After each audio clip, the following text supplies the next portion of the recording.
And she responded something, and I think that's very powerful. She said, "That's not fair. That's not fair. That's not fair." I have never even taken a flight in my whole life. I often travel by foot wherever I have to go, but I am every year paying price for something that has happened because of someone somewhere has done, or someone has overused their power and resources. Let's stop the story here. That was August 2023. And then on November 2023, Oxfam published a report. And that said, a very powerful statement, I would say, richest 1% emit as much planet heating pollution as two-thirds of humanity does. And the amount of carbon emission that it is produced is enough to cause 1.3 million excess deaths. And this made me realize, the story of the lady as well as this Oxfam's report gave me an understanding of how important the idea, I mean, the discussion on climate justice is. You know, it is important because the impact of climate does not affect everyone equally. There is an unequal impact, and there is a disparity, and that's where this needs to be discussed. And we realized, why not we take this opportunity, the World Social Forum, as an opportunity to discuss this topic. And so here we are, and as a practitioner of the development sector, we were having a discussion, how can we contribute, how can we start from our end to be a part of this movement. And we realized maybe creating a platform and having a discussion is the first way to start this. And that is why we have a group of panel to discuss here. And so I will be now inviting a group of panelists from different sectors. Please give me a few minutes. I think I lost paper where those details. Okay, thank you. So we have. As the discussion begins, you will see me silent, but I'll be taking notes because I also have a responsibility, a very difficult responsibility of summarizing what like all our experts and practitioners would say. I think that's a very difficult job, I would say. Yeah. So I would like to begin inviting panelists, and I would like to begin from Mr. Rajan Suvedi. He has more than 15 years of experience in the sector of climate change, disaster risk management, transboundary water governance in South Asia. He has also introduced citizen science and rafting as a tool for transboundary cooperation in Mahakali Basin, and which has now been applied in Meghna Basin as well as Brahmaputra Basin. Currently, he is associated with Oxfam in Nepal, and we work together as a team. I would like to invite him in the seat. And second, I would like to invite Mukunda Upadhyay. Mukunda Upadhyay is a development professional with more than 10 years of experience working with different sectors, including migration, disaster risk reduction, transboundary water governance, climate change, adaptation, and urban issues. He is alumnus of reputed institutes like International Institute for Population Sciences, Jawaharlal Nehru University, and Assam University. He played a very instrumental role in strengthening transboundary dialogues, facilitating citizen science, and building community-based early warning networks in Mahakali. I can go on. There are lots of things you have done, but yes, please have a seat, Mukunda. And and now I would also like to welcome Lavanya Sanbhog Arvind. She teaches at the Center for Disaster and Development, Jamshedji Tata School of Disaster Studies, Tata Students Institute of Social Sciences. Her research and teaching interest lies in the area of gender and water rights, gender and development, gender and climate change, gendering sustainability, and disaster studies. She has more than 9 years of experience in different aspects of gender studies. She holds an MA and MPhil in Gender Studies from Tata Institutes of Social Science. She is in the process of completing a PhD in gender and water rights. She has worked on various research and field action projects for relief, rehabilitation, and other development work. She was also awarded the Institute Gold Medal for Academic Performance by Advanced Center for Women's Studies in 2016. Thank you, Lavanya. Now I'd like to welcome Anushka Shrestha. She is an environmental science graduate and has more than 12 years of research experience in various sectors on water, science and governance, disaster risk reduction, climate change, sustainable cities, biodiversity conservation. Her key interest area includes water security, and she has visited Kosi, Gandaki, Mahakali, Kartali, and Rapti River Basin as a part of her research. In 2018, she was chosen as one of the 24 young leaders of think tankers as a part of her research. In 2018, she was chosen. Okay, yeah, okay. She's also steering committee member of Ganga Brahmaputra Meghna CS Network. I would like to welcome you as well, Anushka. And now, final one, Reena Chaudhary. I would also like to welcome you on the stage. She has master's degree in environment science and master's in public administration. She has more than 15 years of experience in DRR and JETC. At present, she is working as environmental inspector and JETC focal person at National Disaster Risk Reduction and Management Authority, Ministry of Home Affairs.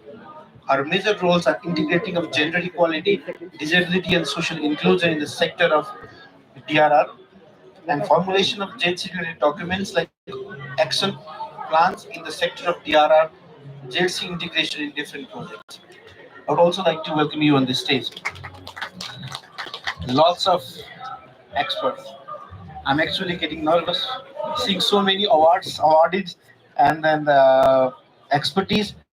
But I really hope the discussion goes pretty well, and then we have something to take away. And we hope this discussion will plant a seed in all of us to be a change maker. And then I would like to now hand it over to my colleague Rajan Suvedi, who will now work as a panelist and ignite the discussion. Thank you. Thank you so much, Anjil, for nicely introducing the panel members. And I really hope that such a rich knowledge of information that we have within the panelists. So let me start with some introduction that as Angel shared some of the the challenges faced by the women in Mahakali Basin, linking with Oxfam's inequality report, where it says that there is an inequality and where we do have a lot of work that needs to be done. So being very strategic, being influencer or advocating to it. So why I'm really interested to be the moderator in this session, as we were managing it at the last moment, and I really feel thought about my home story from where I have come from. So for this session, what I feel is I can be the moderator, but I do also have a story to tell. So are you really interested to listen my story? Yes. Okay. I was born in a village called Chitlan. So it's like approximately 25 kilometers away from Kathmandu. In that village, my mother, who is also sitting in this, as an audience at the back, maybe she might not be, understanding English, but she used to wake up at 3 o'clock in the morning to fetch a water for us. I did not realize that, at that time, I used to go to the rivers, which was clean, and I used to take a swim. So after 9 years, I shifted to Kathmandu, where I see the different ways of collecting water, as I need to wake up at 4 o'clock, be in the queue, look at the stone taps nearby, and collect the water. Because I used to live in the rent. So no water storage at my rented room. Then I see that the male are also contributing to it. Male are also going with the women's female members and collecting water. Sometimes I could see the kids also. Then I did my master's degree in environmental science, as Angel said.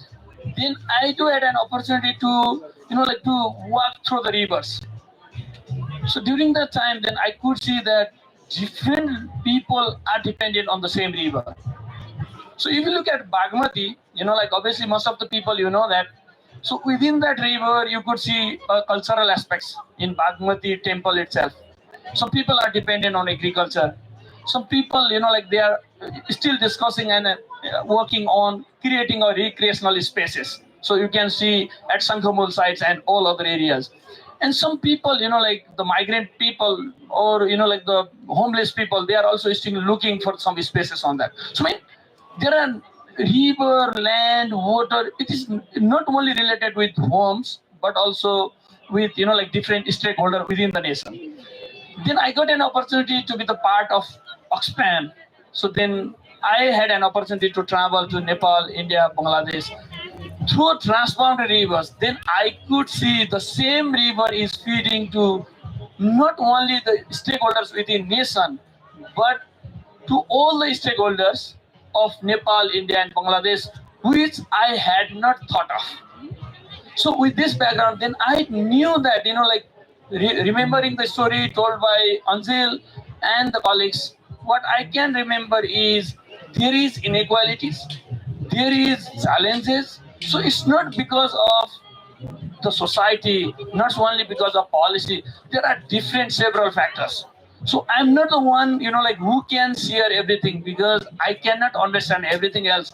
That's why we do have the panelist member from the civil society organization, from the academician, from the government institutions. So who do have, like different ways of working, different strategies they have come up with. Now we will be collectively discussing on, like what are the challenges that we face at this stage and what could be the way forward. So here we are not presenting that this is the first time or first time that we have ever done in our life. So there are many things that has been already done. So we'll be, like giving, reflecting on all those initiatives that has been taken, and we'll be, like looking forward for a collective, actions. So my role would be, so I'll go through the, like first series of questions, then we'll move to second series of questions and open the Q&A section, question and answer section from the audience, and then like then we'll wrap up with the panel members' feedback on that, their reflections, and Anjil will like make a closing remarks and at the end. So we do have like some examples to demonstrate about how women's in the like riverine communities, how they are contributing in their innovative ways. So we'll be demonstrating with that in 2 to 3 minutes, and then we'll be wrapping up. So please bear me with us, and like though I can understand that like there are different interesting sessions that is happening around, but I can promise, like looking at the discussion that we had yesterday till 8 p.m. in Yellow Pagoda Hotel to discuss how, like we can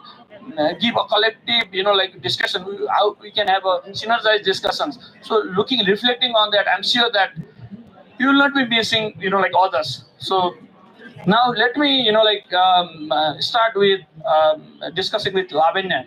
So who has been engaged in research, contribute, like supporting students, young students to come up with, the research and different initiatives.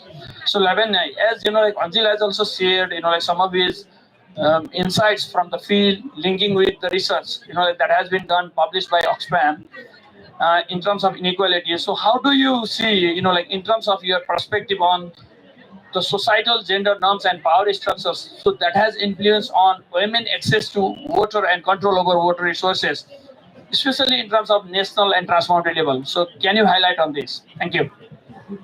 Thank you so much, Rajanji. Since we are sharing stories, I'll also start with a very small story. So, as part of my research, I was traveling to internal Maharashtra. Maharashtra is in the western state of India, an internal rural area, and I met a woman. She in her late 70s, and she said that pani, that is water, comes before roti, kapada, or makan. So even before you think about food or shelter or clothing, we have to think of water. And in her 75 years, her dream, she says, is to own a tap. She doesn't have a tap. She's not, so she wants to bring it. And this is a tribal village, Adivasi hamlet. It's on top of the hill almost.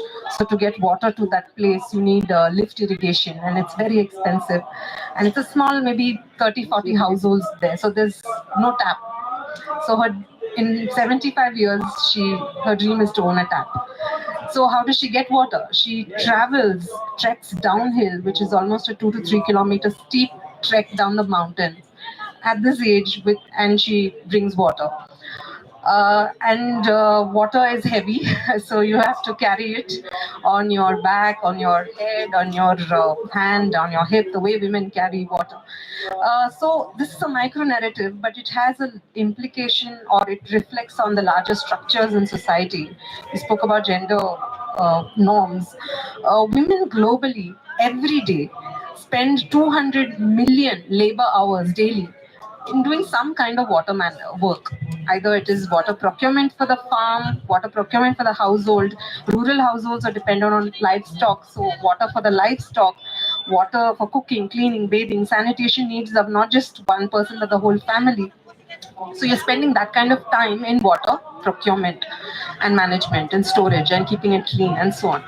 And that has a ripple effect in the labor market, because it's what gender economists call as time poverty of women.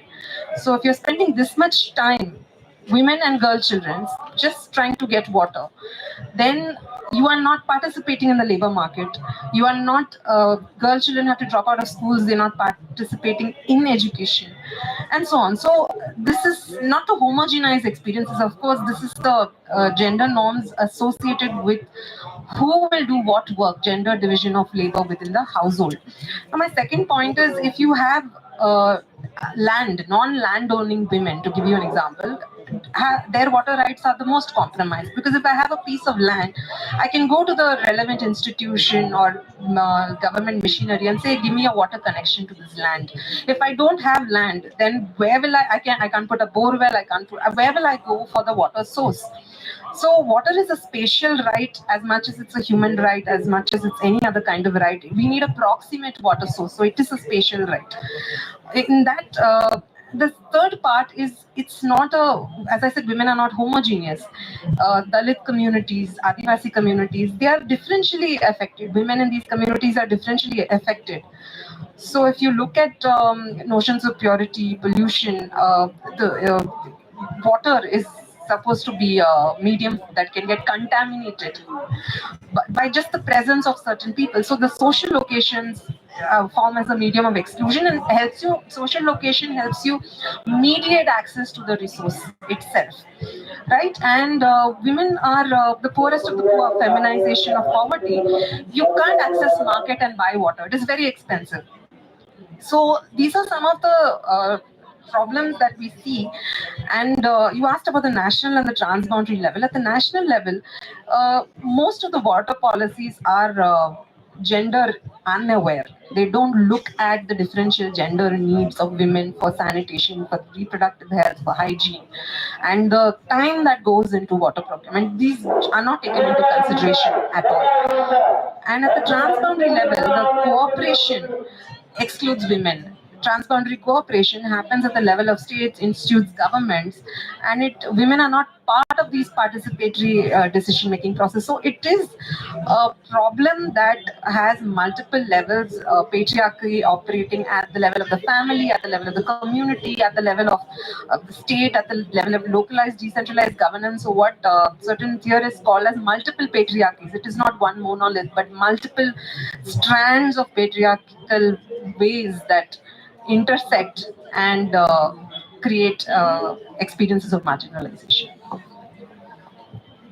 Thank you, Lavanya. So highlighting, I'm really impressed with the terminology time poverty. It really links the challenges that women are facing at the ground, and also the association with land and all the economic aspects. So thanks for highlighting it. So we'll come back to you. So now, as Mukunda, as you were a practitioner, So you work with communities, the women, so living at a national level and at like working at a transboundary level. So can you give us some specific examples how the challenges that Lavender explained right now, like in terms of time poverty, economic, and its association with different dimensions. So how that exaggerate the struggle of riverine communities, including women. Thank you. Thank you so much. So I'm very impressed by the idea that water is a special right. So to access that right, you need a voice. And where do voices come from? It cannot come from just an individual effort. There should be institutions. Now, existing patriarchal norms, our existing structure itself doesn't allow the emergence and the growth of institutions which are led by women, which recognize the leadership of women, particularly in the areas of transboundary water governance, risk governance. And how many voices do you really hear?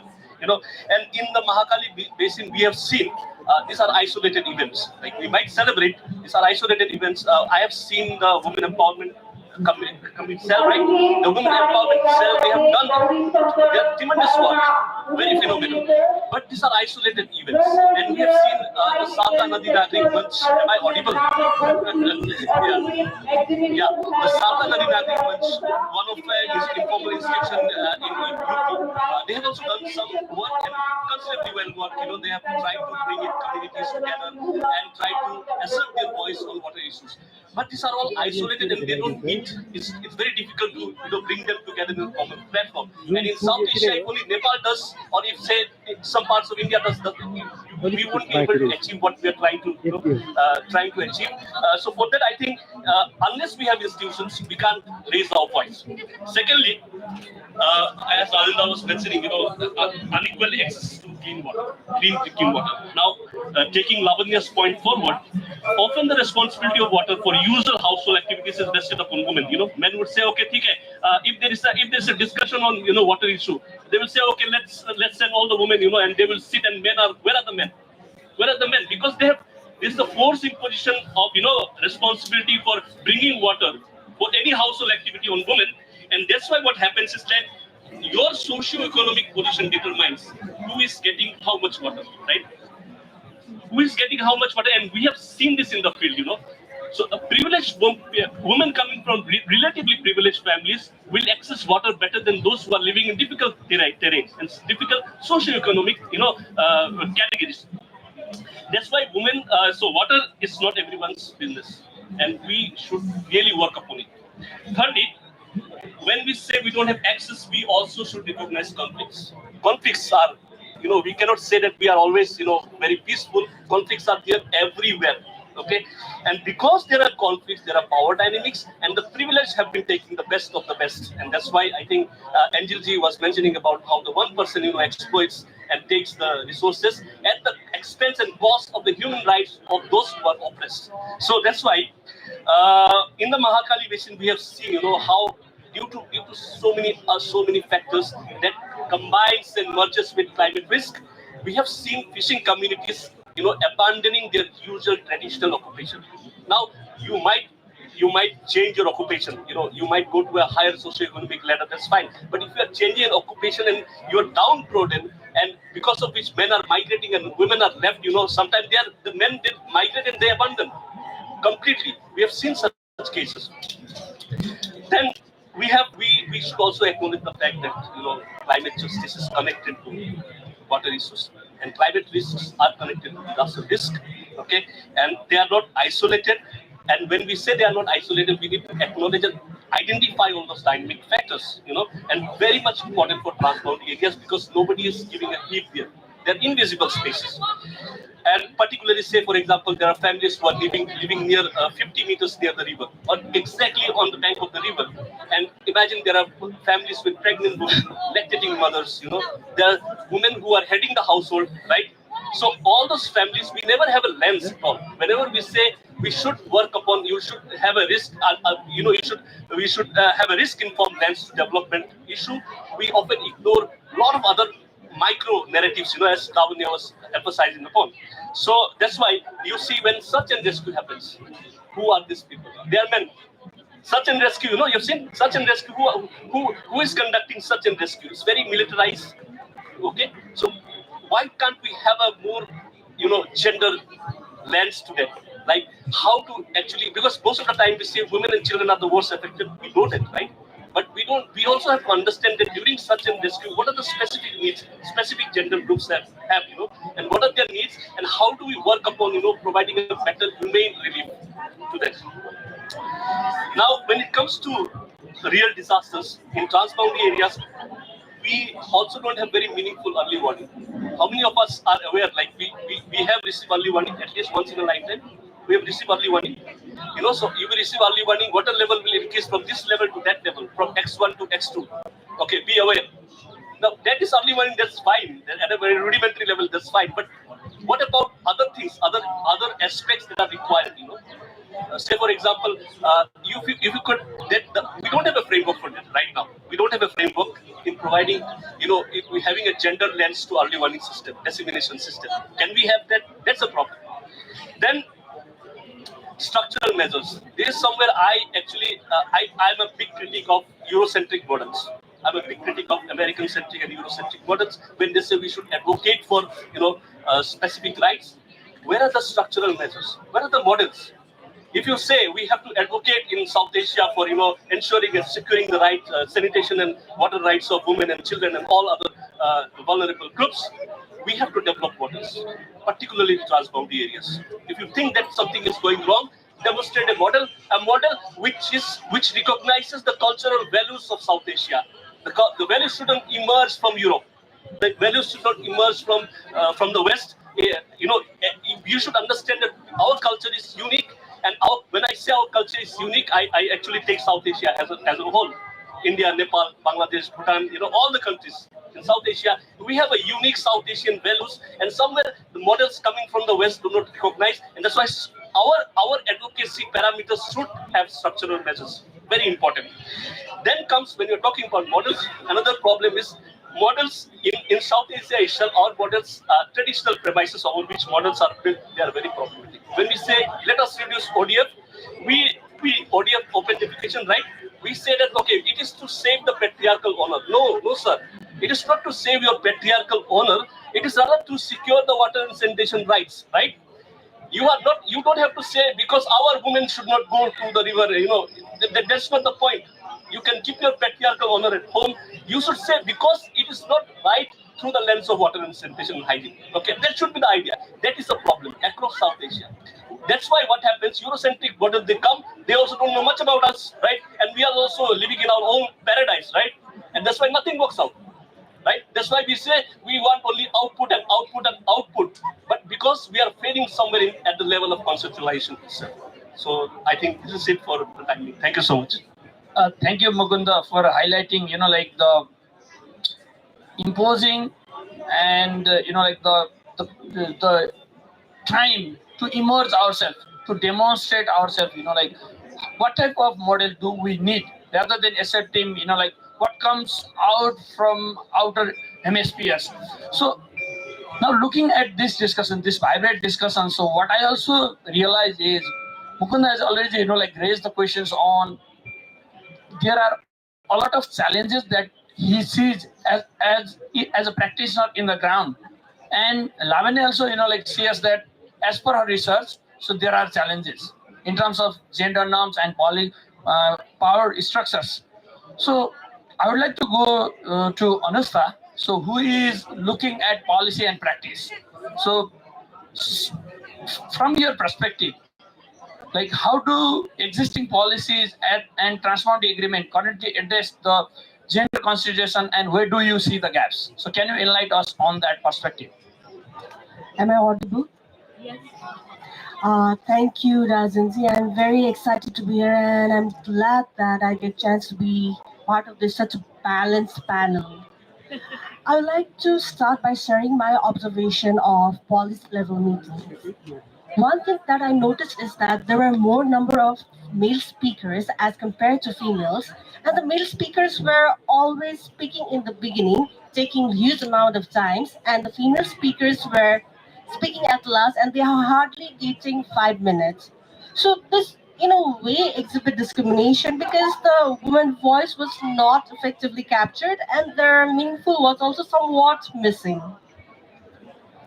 If you link water with energy, it is considered a masculine sector. The involvement of the women in decision making, be it in community level projects or even transboundary level projects, is very unsatisfactory. However, some of this very high level, very large project is responsible for the displacement and the isolation of these women. The women are pushed away from the market and the network, leading to greater isolation and dependency on the male members.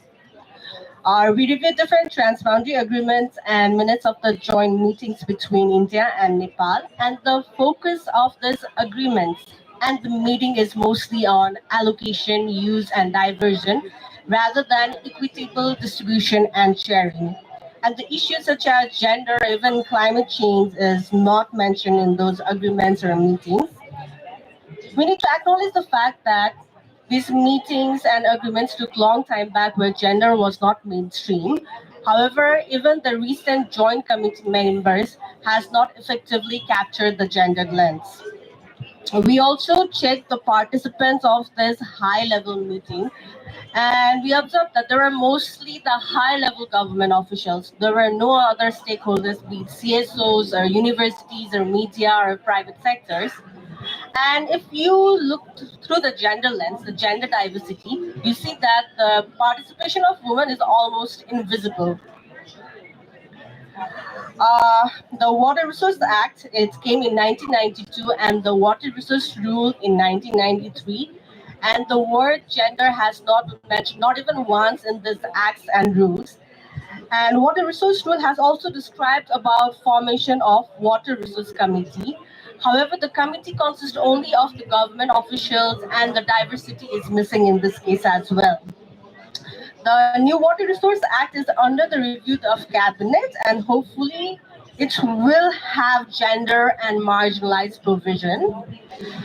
There is also we also reviewed the water resource policy, which has stated about the equitable use, sharing, conservation, and also mentioned about engaging the stakeholders such as CSOs, private sectors, academia, experts, and user community. And even here, the gender lens is somewhat hidden. It's not explicitly mentioned. On the other hand, the newly formed Environment Protection Act 2009 is like a breath of fresh air because it has mentioned about formation of environmental protection council consisting not only the government officials but also the university and the experts, and it has explicitly mentioned about women representation. Likewise, the quota system has increased the number of participation of female and marginalized group, but these are more of a tokenistic representation because their opinion, their views are not captured during the decision making process. That's all I have to say yet.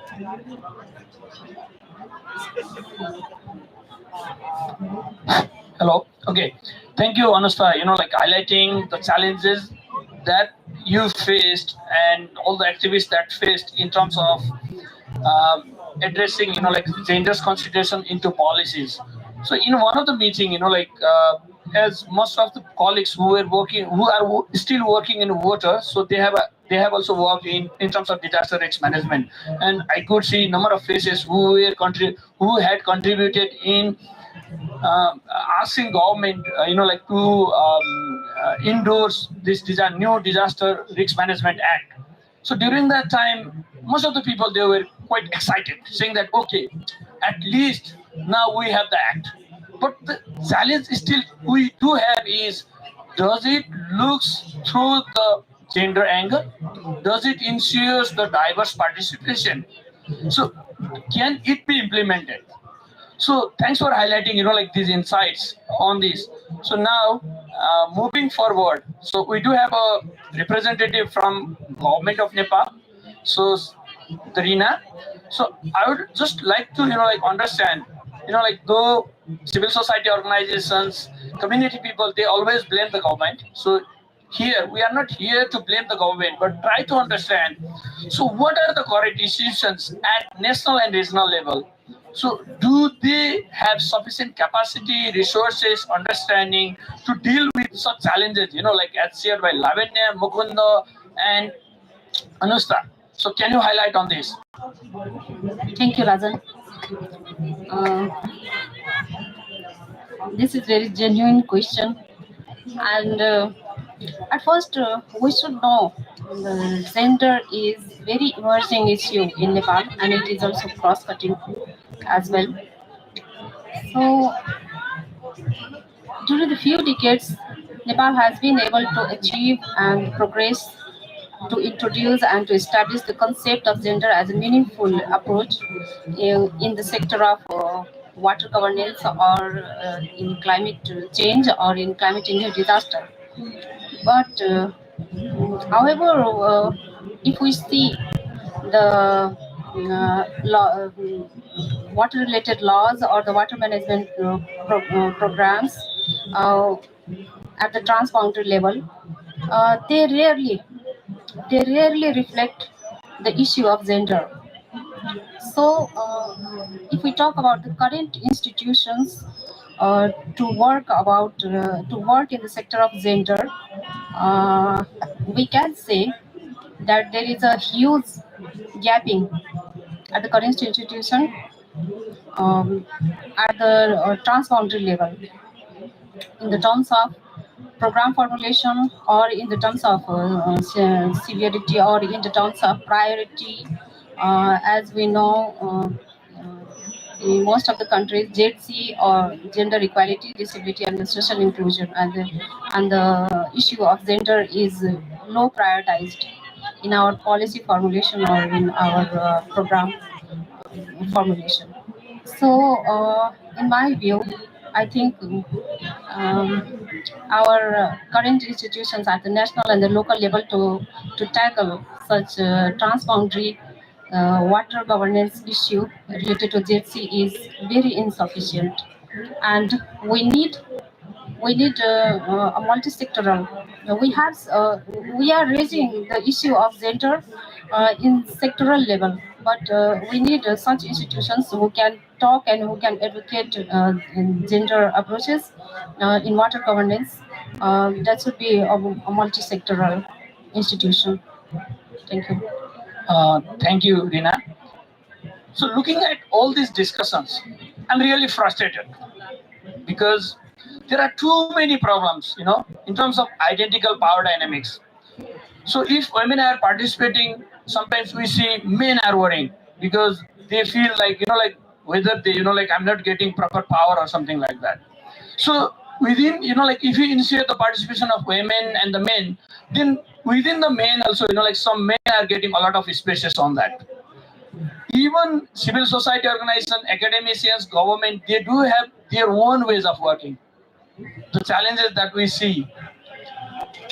So, do we have a hope to create an enabling environment where we all stakeholders, diverse stakeholders, can be a part of single campaign and come up with some of the ideas? So, my humble request to all the audiences is we do have a hope, and our panel member will be sharing a hope. So, let's start with Mukunda, who has worked as a like program implementer at the ground, coordinating with the communities, local government, and civil society organizations. So, can you share some of your experiences? So, what can the civil society organization and some of the grassroots movement, the campaigns, so that can play in promoting gender responsive transboundary water governance? And how can these actors effectively advocate for inclusive policies and practices at regional and international level? So, over to Mukunda. Thank you, Rajendra.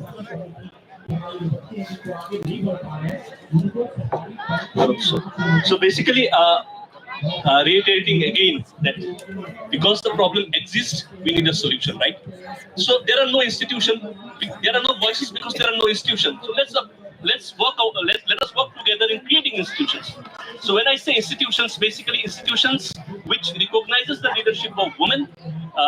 Where you can see different gender groups negotiating on specific gender issues related to transboundary risk governance or water governance for that matter, and wherein we also have equal participation of men.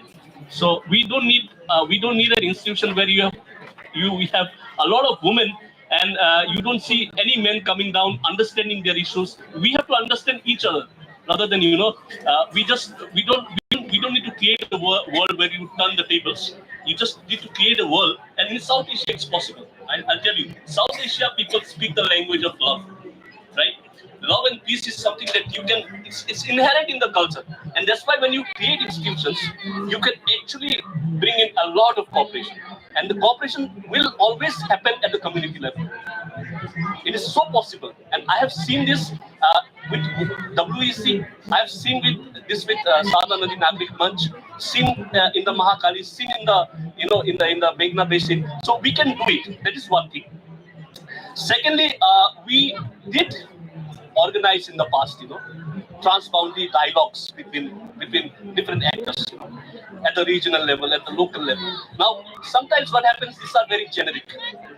The Kokrajhar call for action, for example, you can Google it, you'll find it. One of the historic event that has taken place, Lohaghat Declaration. I think Rajanda was there, and we invited professors to the Mahakali Basin, requesting them to what you teach in classroom, could you just teach to the community directly? Why can't you teach what is there, what you teach to your students? Why can't you teach directly to the community? So that's why it was one of the most successful events that at least I was part of. Hungary Declaration, I think, right? Hungary Declaration is also something that brought in the at least we came to know about sand mining, right? We came to know about sand mining, and we emphasized the aspect that you cannot isolate events. One event is connected to another event when it comes to transboundary risk governance and climate change. Then recognition of citizen science as an efficient means to improve transboundary water governance. I really advocate for that, and I think every organization sitting here, every individual can take the laboratory to the ground. Let us take chemistry laboratory from colleges and universities to the ground, wherein people can actually test nitrate in their water, wherein people can actually test E. coli in their water, and then discuss these issues in their institutions, in their community-based organizations, and then take it forward to the local government. It has been done, it is possible, and it has brought some changes. It has brought some changes, definitely. Then we also need to understand that our early warning system require more emphasis on, you need to have a more specific gender lens. Like early warning, say for example, Adhikar Bani is one platform which was launched by Oxfam, and Adhikar Bani is something like, it doesn't only, like it takes information from different stakeholders and then disseminates it. Like say, what are the do's and don'ts during COVID? What are the do's and don'ts during flood? How can you reduce specific kind of risks, specific kind of vulnerabilities before, during, and after floods? So it's very useful tool. It was in use. I don't know what is the condition right now, but Adhikar Bani, such kind of platforms should be innovated more and more by civil society groups. One important thing I was mentioning about the structural measures.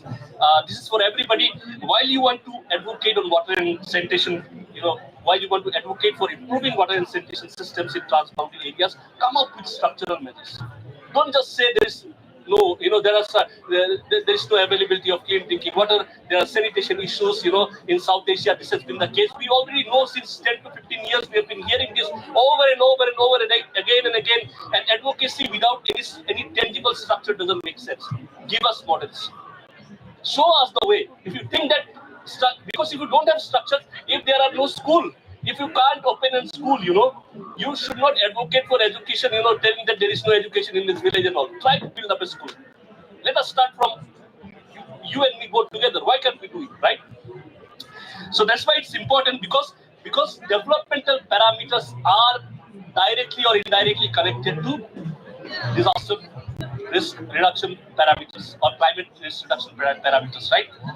Then let us build a technology embedded system. We cannot shy away from AI or technology for that matter. Do you agree? Let us start a technology embedded system for promoting and fostering dialogues among ourselves. We also have to know what we are doing, right? Where is the platform where civil society groups can come and have dialogue? And I think Oxfam had initiated something called Water Governance Collective Action Network, right? Wherein different organizations, different individual people with public spirited, with the spirit to bring change could come together, write about their experiences, interact with each other, improve transboundary early warning systems. An initiative was being carried out by, I think, but it could not flourish the way it should have done. Then we also should understand that transboundary water governance is connected to transboundary livelihood. Nepal and India, for example, roti and beti, they say, roti and beti, because you see that people have employment, both Indians and Nepalis, right? They have employment in both the places. Like say, sorry, I mean, Nepalis are migrating to India, Indians are also migrating to Nepal. They have marriage relations. I think livelihood is something that is connected to that, and we have seen people losing their livelihood and men out migrating and women don't get much opportunities. Let us focus on that. Let us have more dialogues on that. Then research and advocacy. Now we have heard from Rustaji that a lot of issues are even they have already identified. There are a lot of issues to be identified. We yet need to look through those micro narratives, through those micro lens, because we know very little about transboundary issues. We need to focus more and more. I was part of a research study in 2019. We could find something about what are the major issues faced by transboundary communities in the Mahakali Basin. There are a lot of things that we thought we could actually find out, but we needed time, we needed funds. I think we need to, some organization which works specifically on research and advocacy need to come up with this. So I think these are a few of the points that I feel important that we as civil society can work upon. Thank you so much. Thank you, Mukunda. So I just get a request from the audience that most of the audiences are they cannot understand English properly. So I'm just summarizing in 2-3 lines. सो अहिले मुकुन्द उपाध्याय जो हुनुहुन्छ उहाँले के भन्नुभयो भने हामीसँग ग्राउन्डमा यो वेक भन्नुभएको छ उहाँले वुमेन इम्पावरमेन्ट सेन्टर त्यो महिला सशक्तिकरण समूहहरू छन् हामीले त्यसबाट चाहिँ थुप्रै कामहरू गरेका छौँ त्यो त्यस्तो प्रकार त्यो महिला समूह भनेको के गर्छ भने त्यहाँको आफ्नो त्यहाँ के भएका मुद्दाहरूलाई उठान गर्ने त्यो उठान भएका मुद्दालाई सरकारसँग पुर्याउने छलफल गर्ने यसरी जान सकिन्छ भनेर योजना बनाउने काम गर्छ त्यस्तो सशक्तिकरण समूहहरू चाहिँ नेपालमा बनेका छन् त्यो 27 वटा जति छ अब यो सशक्तिकरण समूह जस्तै कुनै पनि एजेन्डा उठान गर्छौं भने त्यसको लागि चाहिँ इन्स्टिट्युसन चाहिन्छ भनेर भन्नुभयो उहाँले प्रणाली के चाहियो किन चाहियो भने आज यहाँ बसेर हामीले ट्रान्सबाउन्डरी वाटर गभर्नेन्स चाहिन्छ भनेर कुरा गर्यौं तर भोलिपल्टबाट त कसले उठान गर्ने त्यो कुरा किनभने म जागिर खान जाने भए यहाँ तपाईहरु पनि जागिर खान जानु होला सबैको आफ्नो काम छ भनेपछि we need that institution at ground त्यो समुदायको मुनि पनि चाहिन्छ भन्ने टाइपको कुरा चाहिँ उहाँले हाइलाइट गर्नुभएको छ अरु कुरा यो माया प्रेम रोटी बेटीका सम्बन्ध भनेर त सुन्नु नै भयो होला हैन रोटी बेटीको सम्बन्ध हामी बिहा गरेर यता उता लैजान्छौं कामका लागि नेपालको मान्छे इन्डिया जान्छौं इन्डियाको मान्छे उता जान्छौं भन्छौं हैन अब यसरी चाहिँ गर्न सकिन्छ अर्को टेक्नोलोजीले पनि काम गर्छ भन्नुभएको छ हैन आईटी लगाउनुपर्छ so let me also remind you that when because I was a part of transboundary water governance projects like since last 7 years I know it's really difficult to arrange a dialogue between the local government of India and Nepal because of policy because of different power dynamics and the social media. So then during the time of COVID, so we do have a privilege saying that asking them, could you please join on the Zoom for 10 minutes? Then they say, why not? Sure, I'm really interested. So that means the barrier of getting an approval from their federal government to go to Nepal has been just that has been breaked by a Zoom. So a simple example that demonstrates that how artificial intelligence or the technology that we have, if we use it in a right manner, how that can really break the challenges that we are facing. So we also need to see that. So I'm also sharing my examples, taking some of the time of panelists, not being actually a moderator, but also facilitating my experience. So not taking more time. So let me ask, Lavanya, as Mukunda has clearly highlighted that from the ground it is really required. These campaigns are working, institution is required. Do your research clearly indicate or highlights. So these are the promising approaches or interventions that promote gender equality in water management. Over to you. Thank you so much, Rajanji and Mukund. Yes, so when you're asking me if there are any promising approaches, so you're asking me again if there's hope, and if and how do you kind of make it work? I mean, how does you realize what the human aspiration sort of is? So I'll give you some. Yes, there is hope. I'll give you some examples. One is in the Indian context in 92, 93. There was a whole push towards local governance. Okay, we have a federal governance system, but a push towards local governance and bottom-up decision making, as opposed to any kind of top-down coerced forms of program delivery. So, in that sort of legislative reformation, so as to say, there was 33% reservations for women at the local government. So this is the Panchayati Raj institution. So 33% was reserved for women, and this has implications for food, natural resource management, water, or anything in at the village level, that communities could themselves participate in aspects of distributive justice. So, in such a way, there were a lot in different parts of the country. There was a lot of reforms around water sectors, primarily many sectors, but talking about water sector, water use associations, pani committees, then subcommittees for natural resource management, subcommittees for different groups within the community. You know, communities are not homogeneous, and how they make decisions about their own resources available. So, as I said, this is a spatial right. The reason why I emphasize it's a spatial right is because the only thing that people are asking for is a proximate water source. In the space that I occupy and live, my basic needs have to be met, right? So whether it is food, whether it is water, whether it is education, we don't have to, the time power, we don't have to spend hours of the day looking to meet our basic needs. So in that aspect, there were water sector reforms, and it has helped, although there are problems, but we know the problems already. I want to also give the example of the state of Uttarakhand, which is a northern state, and Uttarakhand operationalized the rural water sanitation scheme. And what they did is they worked with almost 3,800 gram panchayats, that is the village level local governance. And the whole idea was very simple.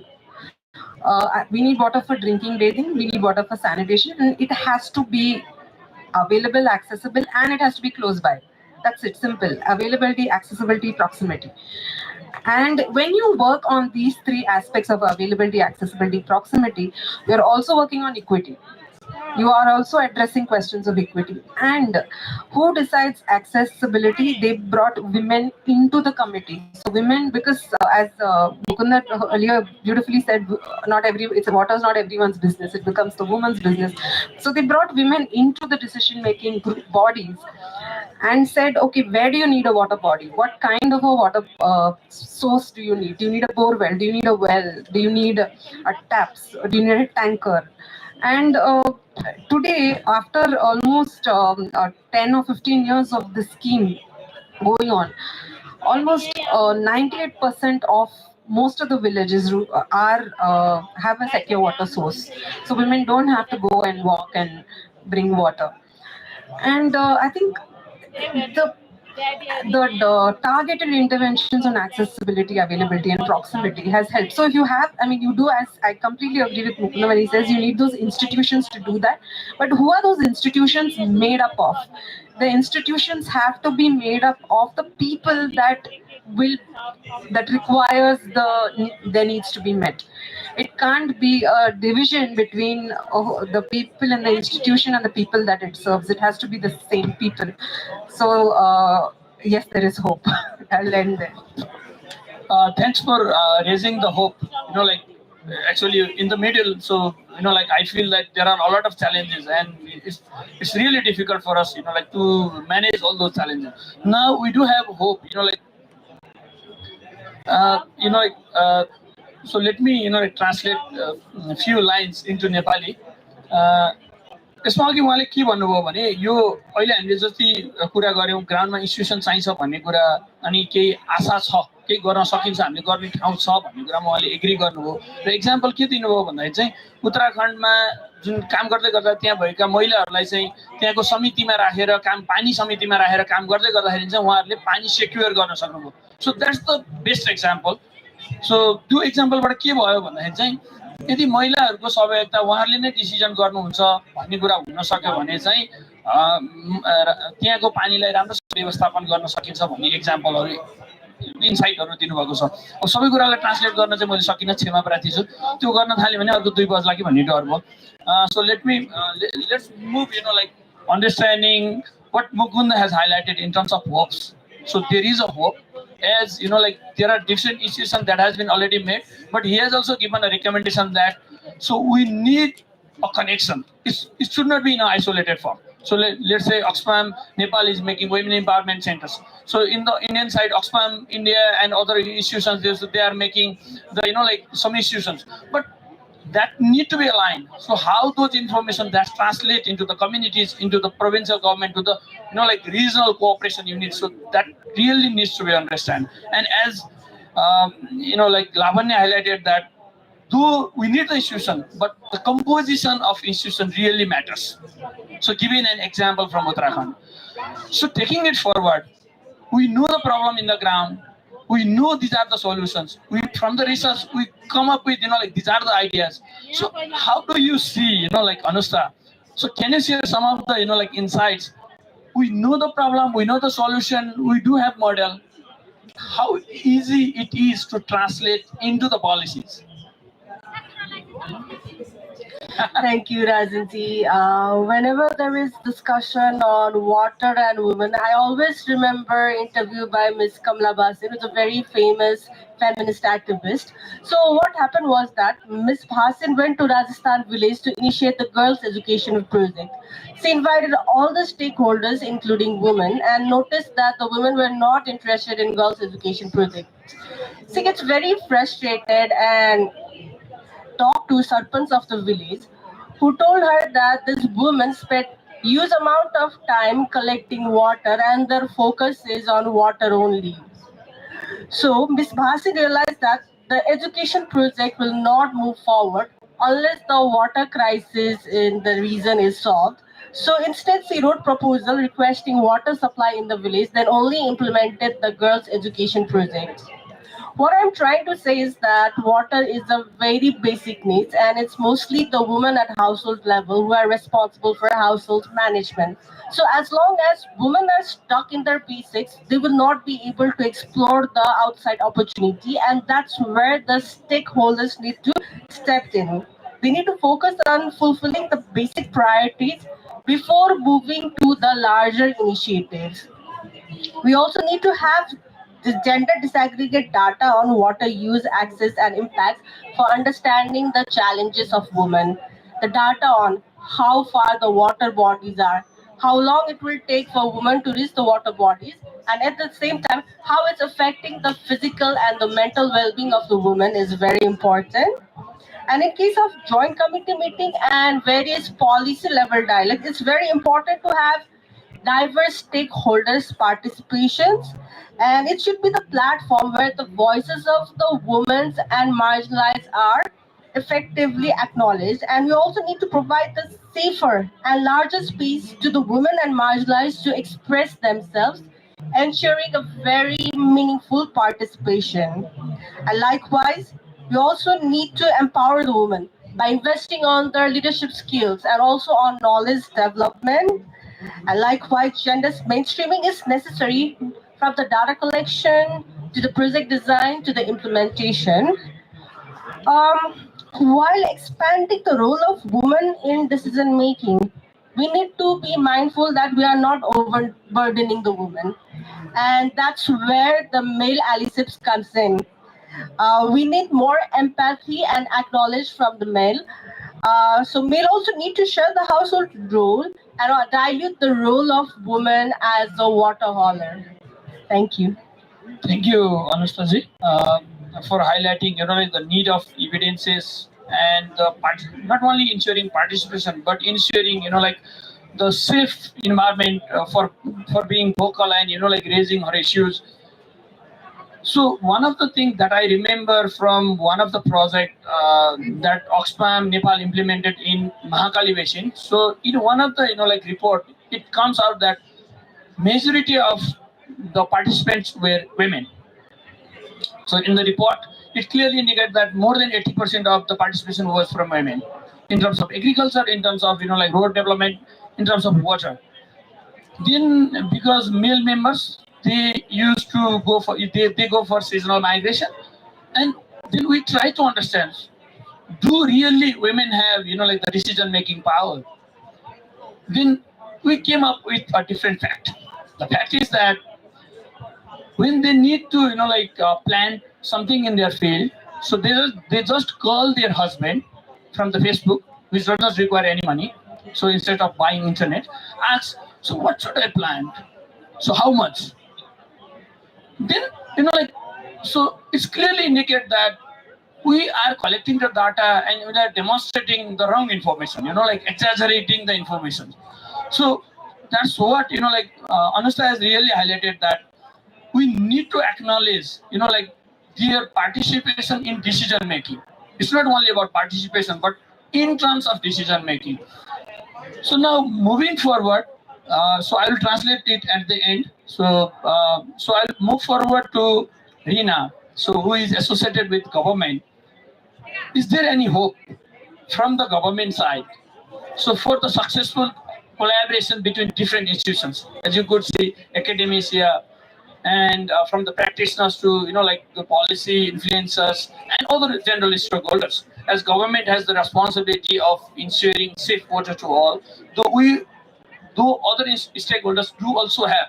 So can you share what could be or be the better ways, or any example from your past experience on promoting such successful collaboration to promote gender responsive water governance, and is there any way forward from your side? Thank you. Thank you, Rajan. In the context of Nepal, we have a successful story of um, Bagmati River Basin Improvement Project, and at the international level, we have a Ganga Plan action plan project in India. So I can see two commonality between the two, both the two plans, both the two projects. The first one is the collaboration between the stakeholders, that is government ministries, different departments, local levels, civil societies, international agencies, and different federations. And the second one is second commonality is the gender integration in the project, and and the embedding role of women in the decision making in the sector of water management, sanitation, or enhancement in their livelihood. So if we have will, we can do. Um, we can, because there are more successful international stories as well. So I would like to say, I just want to say Oxfam and other stakeholders, let's come together and let's work together with the government to integrate gender integration in water governance. And second thing was the way forward. So at present we are um, we are um, we are coordinating all the 18 municipalities within Kathmandu Valley, which are which are located in within Kathmandu valleys, for more improvement of the river basin of the Bagmati river basin. And again, I want to say that if we have such plan, or if we can work together, it is possible. Thank you. Thank you, Rina. So let me give you a glimpse of what Anushka and Rina shared. नेपालीमा अलिकति भन्न गइरहेको छु. यसमा चाहिँ कस्तो छ भने उहाँहरूले अहिले के हाइलाइट गर्नु भने आशा बाँकी नै छ, हामीले केही गरिसकेका छौँ, त्यसलाई अलिकति इम्प्रुभ गरेर लिएर जानुपर्ने, सोलिडारिटीमा लिएर जानुपर्ने भन्ने कुरा दुवैजनाले हाइलाइट गर्नुभएको छ। अब यसमा एक्जाम्पल के दिनुभएको छ भन्दाखेरि चाहिँ जस्तो अनुष्ठाले चाहिँ इन्स्टिट्युसन छ त्यहाँभित्रको अलिकति मिनिङफुल पार्टिसिपेसन, जस्तो मान्छेलाई बोलायौँ हामीले सबैलाई, मानौँ एक्जाम्पल दलित वुमेन्सहरू मेल सबैलाई बोलायौँ, तर बोल्ने बेला चाहिँ मेलले मात्रै बोलेको गऱ्यो भनेदेखि चाहिँ उहाँहरू पार्टिसिपेट हुनुभयो भने पेपरमा देखियो, तर रिटर्न रियल इम्प्रुभमेन्टमा चाहिँ केही पनि देखिएन भन्ने टाइपको कुरा गर्नुभएको छ। गर्न सकिन्छ केही कुराहरू भन्ने कुराहरू देखाउनु भएको छ। त्यसै गरी रिनाले के भन्नुभएको छ भने गभर्मेन्टको पर्सपेक्टिभबाट हेर्नु भने चाहिँ हामी केही गर्न सक्छौँ, सँगै कोलाबरेट गरेर काम गर्न सक्यो भने यो कामहरू गर्न सकिन्छ, केही नभएको होइन। अहिले उहाँले भर्खर एउटा रिसेन्ट एक्जाम्पल दिनुभयो, यो 18वटा नगरपालिकाहरू काठमाडौँ उपत्यकाभित्रको के अरे यो बागमती रिभर जुन छ त्यो बागमती रिभर भित्रको नगरपालिकालाई बोलाएर कसरी काम गर्ने भनेर प्लानहरूमा इन्गेज गराउँदै हुनुहुन्छ। त्यसमा सिभिल सोसाइटी अर्गनाइजेसनलाई जोड्ने काम गर्छु भन्नुभएको छ भनेपछि यसले के पोजिटिभ एउटा सन्देश दिइरहेको छ भने there is a hope. So that means there is a hope. So now I am not frustrated. So are you still frustrated? No. So there is a hope, right? Yes. Okay. Now let's move to the questions, because you might have some of the emerging questions. Let's put the questions straightforward. So try to ask the question within 1 minute, and if you have like specific questions to the specific panelist, then just say your name. First say your name, then your association with any organization, then directly take the name of panelist, let's say Mukunda, Lavanya, Anushka, and then Rina. So for you, so then you can ask the question. So let's start the open discussion. So we'll do this open discussion for 10 to 15 minutes, and after that then we'll move to closing remarks. So my colleagues, would you mind please providing the mics to the panel members, so to the audience. So you can ask the question in Nepali as well. Anyone? On the last. So can you give to her?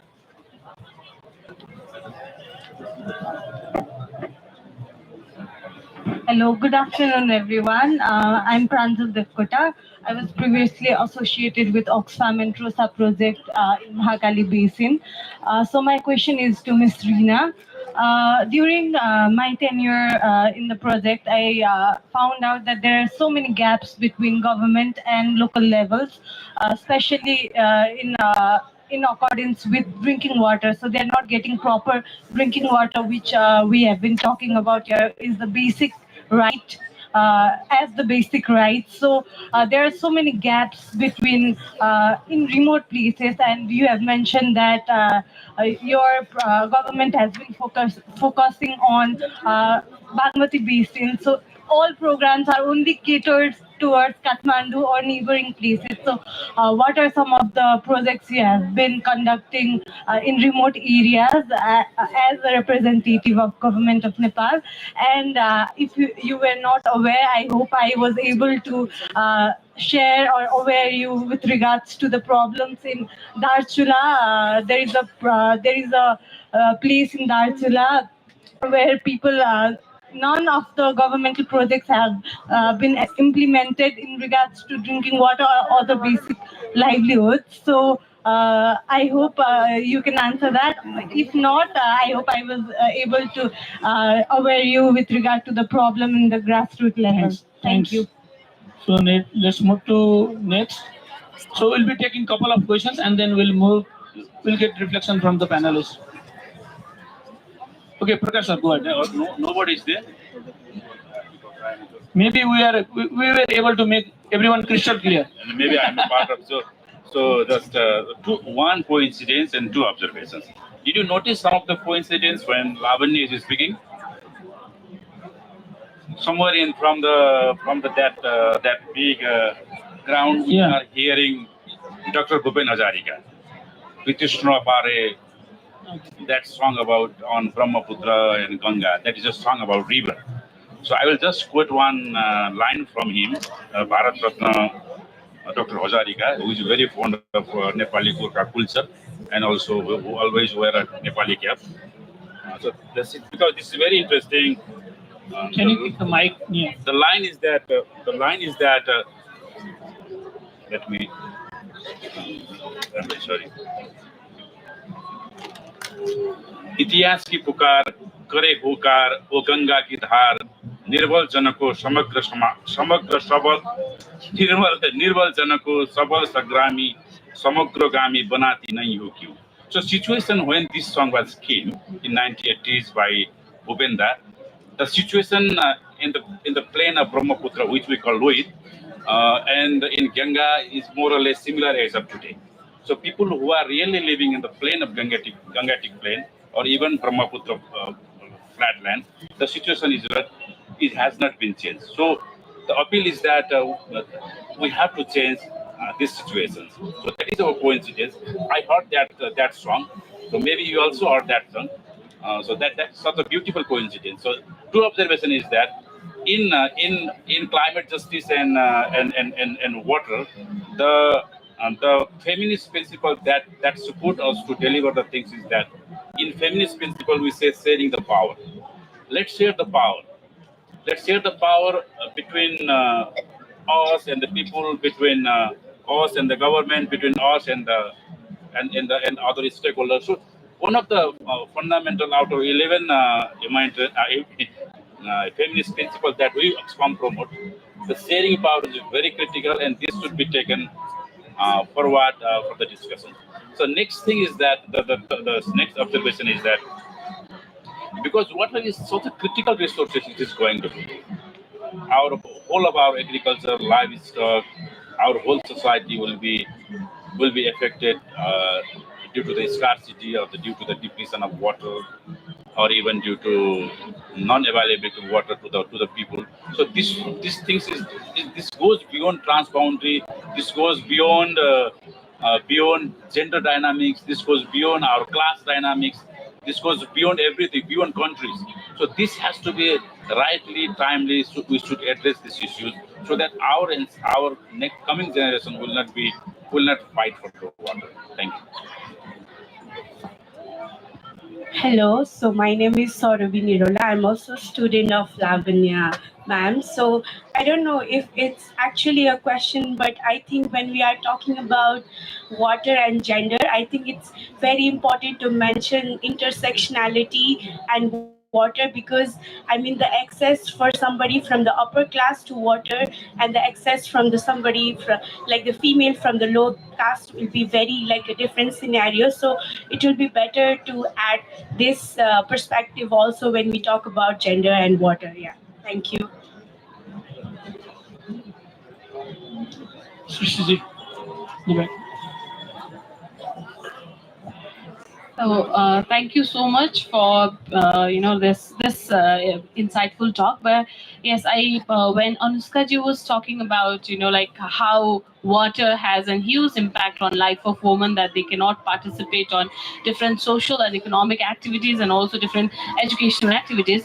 The thought that we two were discussing at the same time was that whenever we are designing huge programs or small projects, whatever it is, or even policy around water, I think it's crucial not just to meet the practical needs of women, but also the strategic needs of women. Here, I want to emphasize that, whenever we are designing program for water, for water supply, why are we always thinking from the lens that, the water is the issue of only women? But why are we not thinking that, how do we translate the unpaid care work? How do we distribute that? Because a lot of thing around unpaid care work is related to water, be that of cleaning, be that of cooking, be that of washing, or be that of taking care of animals and everything, or even the irrigation. So it's related to water, and most of these works are being done by women. So I think it's very important that we also discuss right here on how these roles get translated or distributed, reshared among all gender. So that is something I want to highlight, and I hope that that becomes a discussion here. Thank you. Okay. Let me talk in Nepali. Namaste. मेरो नाम चाहिँ दुर्गा बहादुर ओली. हामीले पानीको सदुपयोग गरौँ के अरे पानीमा महिलाहरूको एप्रोचको कुरा गरिरहेका छौँ, तर इन्डिजिनियस प्र्याक्टिस पनि छ होला नि। त्यो स्रोत पानीको प्रिजर्भेसन कम गर्ने अथवा पानीको कन्जप्सन कम गर्ने तरिकाहरू छ, जस्तै केही छन् जस्तो मलाई लागिरहेको छ। हामीले एक्सटर्नलको कुरा गरिरहेका छौँ कि woman should have access towards the water. हामीले वास्तवमा हाम्रो चुलोदेखि बारी अथवा खेत अथवा लिभलीहुड्स अथवा के अरे लाइभ स्टक्स यस्तो कुरामा कम पानी प्रयोग गर्ने तरिकाहरू केही छन्, त्यसको बारेमा रिसर्च भएको छ। अब त्यसले त डिपेन्डेन्सी त घटाउँछ त, अनि मजाले घटाउँछ। अहिले एउटा कुरा आइरहेको छ इन्डिजिनियस प्र्याक्टिसको कुरा, इन्डिजिनियस इकोनोमीको कुरा, अलिकता थोरैभन्दा केयर इकोनोमीको कुरा थोरै अलिकता त्यसमा छ। तर अहिले संसारमा मलाई लाग्छ के भने हामीले धेरै कुरा गरिरहेका छौँ। जस्तै म एउटा कुरा एकदम फ्रेङ्कली कि जति हामी एड प्राप्त गर्छौँ यो बेसिन सेसन यो सब म्यानेजमेन्टको लागि, it really makes the people dependent on foreign aid. त अब हामीले उनीहरूलाई सेल्फ डिपेन्डेन्ट सेल्फ रेजिलियन्ट बनाउन probably we have to conquer the indigenous practice that really consumes the less and less water. मलाई त्यस्तो लाग्छ। त्यसको बारेमा अलिकति अनुसन्धान गर्न बाँकी छ कि थोरै केही कुराहरू त मैले अध्ययन गरेको छु। त्यसमा सरल तरिकाले केही कुराहरू सुन्दा बडा इन्ट्रेस्टिङ लाग्ने कुराहरू छन्। अनि त्यसमा सबभन्दा महत्त्वपूर्ण कुरा चाहिँ के लाग्छ भने सस्टेनेबिलिटी इज हाई डिग्री छ क्या। त्यो मैले धेरै example, I have lots of example, I have conducted research on indigenous practice too also. Even I am talking about the indigenous leadership practice पनि आइरहेछ। हामी हाम्रा एजुकेसनल इन्स्टिट्युसनहरूमा हेऱ्यौँ भने एउटा party, one party has been splitted in many parties because where is the good leadership? Why don't we follow our leadership that way emerge and practice throughout the 1000 years here? हामी वेस्टर्नका कुराहरू, युनिभर्सिटीका एकाडेमीका कुराहरू, यो भएन त्यो भएन, we always train. Yeah, but we see the organization, even our Tribhuvan university पनि लड्न आउँदैछ। अब त्यो पनि कुन दिन ढल्ने हो भने चिन्ता सस्टेनेबिलिटीको हेर्नु त हो। Let's join our practice research on sustainability of using water resources, maybe joining to the women's। तर मलाई एउटा कुरा चाहिँ किन उमाउनु भनिरहनु भएको छ, मलाई लाग्छ हाम्रो म्याट्रिएटिभ प्र्याक्टिस हो जस्तो लाग्छ क्या। तर यहाँ कहीँ मिसलिडिङ भइरहेछ है something, maybe for the donation aid just you are talking about, नत्र भने हाम्रो त्यो होइन।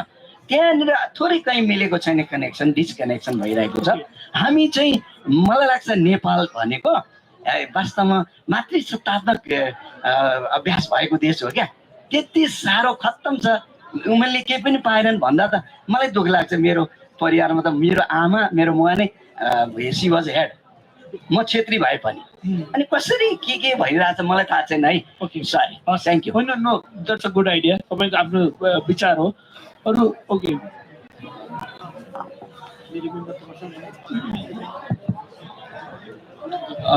नमस्ते, म गम्बर नेपाली। आजको तपाईँहरूको डिस्कसन मैले सबै सुरुदेखि सुन्न पाइनँ, तर पछाडि आए पनि सो यसको सुन्दै गर्दाखेरि यो चाहिँ अलिकति यो वाटर र त्यसमा पनि अलिकति जेन्डरको पर्सपेक्टिभबाट त्यसमा चाहिँ म्यानेजमेन्टदेखि लिएर त्यसको ओभरअल रिसोर्समा कसरी चाहिँ त्यहाँ व्यवस्थापन भइरहेछ भन्ने लाग्यो। अब अगाडि एकजना म्याडमले पनि उठाउनु भयो। अब अहिले हामीले चाहिँ यो सबै डिस्कसनहरू र विभिन्न चाहिँ प्रोजेक्टहरू नेपालमा र साउथ एसियामा चाहिँ कन्डक्ट हुँदै गर्दा खास गरेर चाहिँ पानीसँग चाहिँ खास गरेर यो कास्टको इस्यु चाहिँ भेरी यो कम्प्लिकेटेड र यो एकदमै कन्टेस्टेड खालको चाहिँ इस्युको रूपमा चाहिँ यो रहेको छ। अब आज पनि तपाईँले चाहिँ इभन काठमाडौँकै वरिपरि हेर्नुभयो भने पनि अझै पनि पानीमा चाहिँ सो कल्ड अनटचेबल्सहरूको सहज एक्सेस चाहिँ भएको अवस्था छैन। अब तपाईँको निर्णयको प्रक्रियामा हेर्नुहुन्छ भने पनि सो कल्ड अप्पर कास्टकै मान्छेहरूको चाहिँ त्यहाँनिर होल्ड छ, जसले गर्दाखेरि उनीहरूको त्यो एक्सेसमा चाहिँ कन्टिन्युअसली चाहिँ उनीहरू चाहिँ बाइकट हुनुपर्ने अवस्था चाहिँ छ। यो कुरालाई चाहिँ अब अक्सफाम लगायतका चाहिँ जुन संस्थाहरूले चाहिँ प्रोजेक्टहरू चाहिँ डिजाइन गरेर इम्प्लिमेन्ट गर्दै हुन्छ, उहाँहरूको सहभागिता र उहाँहरूको चाहिँ वाटर लगायतका रिसोर्सेसहरूमा चाहिँ पहुँचलाई सुनिश्चित गर्नको लागि तपाईँहरूले के कसरी चाहिँ काम गरिराख्नु भएको छ, एउटा प्रश्न त्यो। र अर्को चाहिँ नि अब इन्टरसेक्सनलिटीको कुरा आयो, त्यो भनेको त महिला मात्र त होइन होला होइन, त्यहाँनिर चाहिँ अरू माइनोरिटिज होइन, जेन्डरको कुराहरू पनि छ, त्यहाँनिर LGBTQIA को कुराहरू पनि छ। त्यो कुरालाई पनि तपाईँहरूले चाहिँ कसरी चाहिँ यो समग्र प्रोजेक्टमा चाहिँ तपाईँहरूले हेरिराख्नु भएको छ, यो कुराहरूलाई चाहिँ तपाईँहरूले इन्स्योर गर्नुभयो र उनीहरूमा चाहिँ वाटर लगायतको रिसोर्सेसमा चाहिँ त्यो सहभागिता र त्यसमा चाहिँ उनीहरूको मिनिङफुल पार्टिसिपेसन इन्स्योर भयो भने मात्रै त्यो चाहिँ वास्तवमा एउटा चाहिँ न्यायसङ्गत हुन सक्छ भन्ने चाहिँ मेरो आफ्नो कुरा हो। धन्यवाद।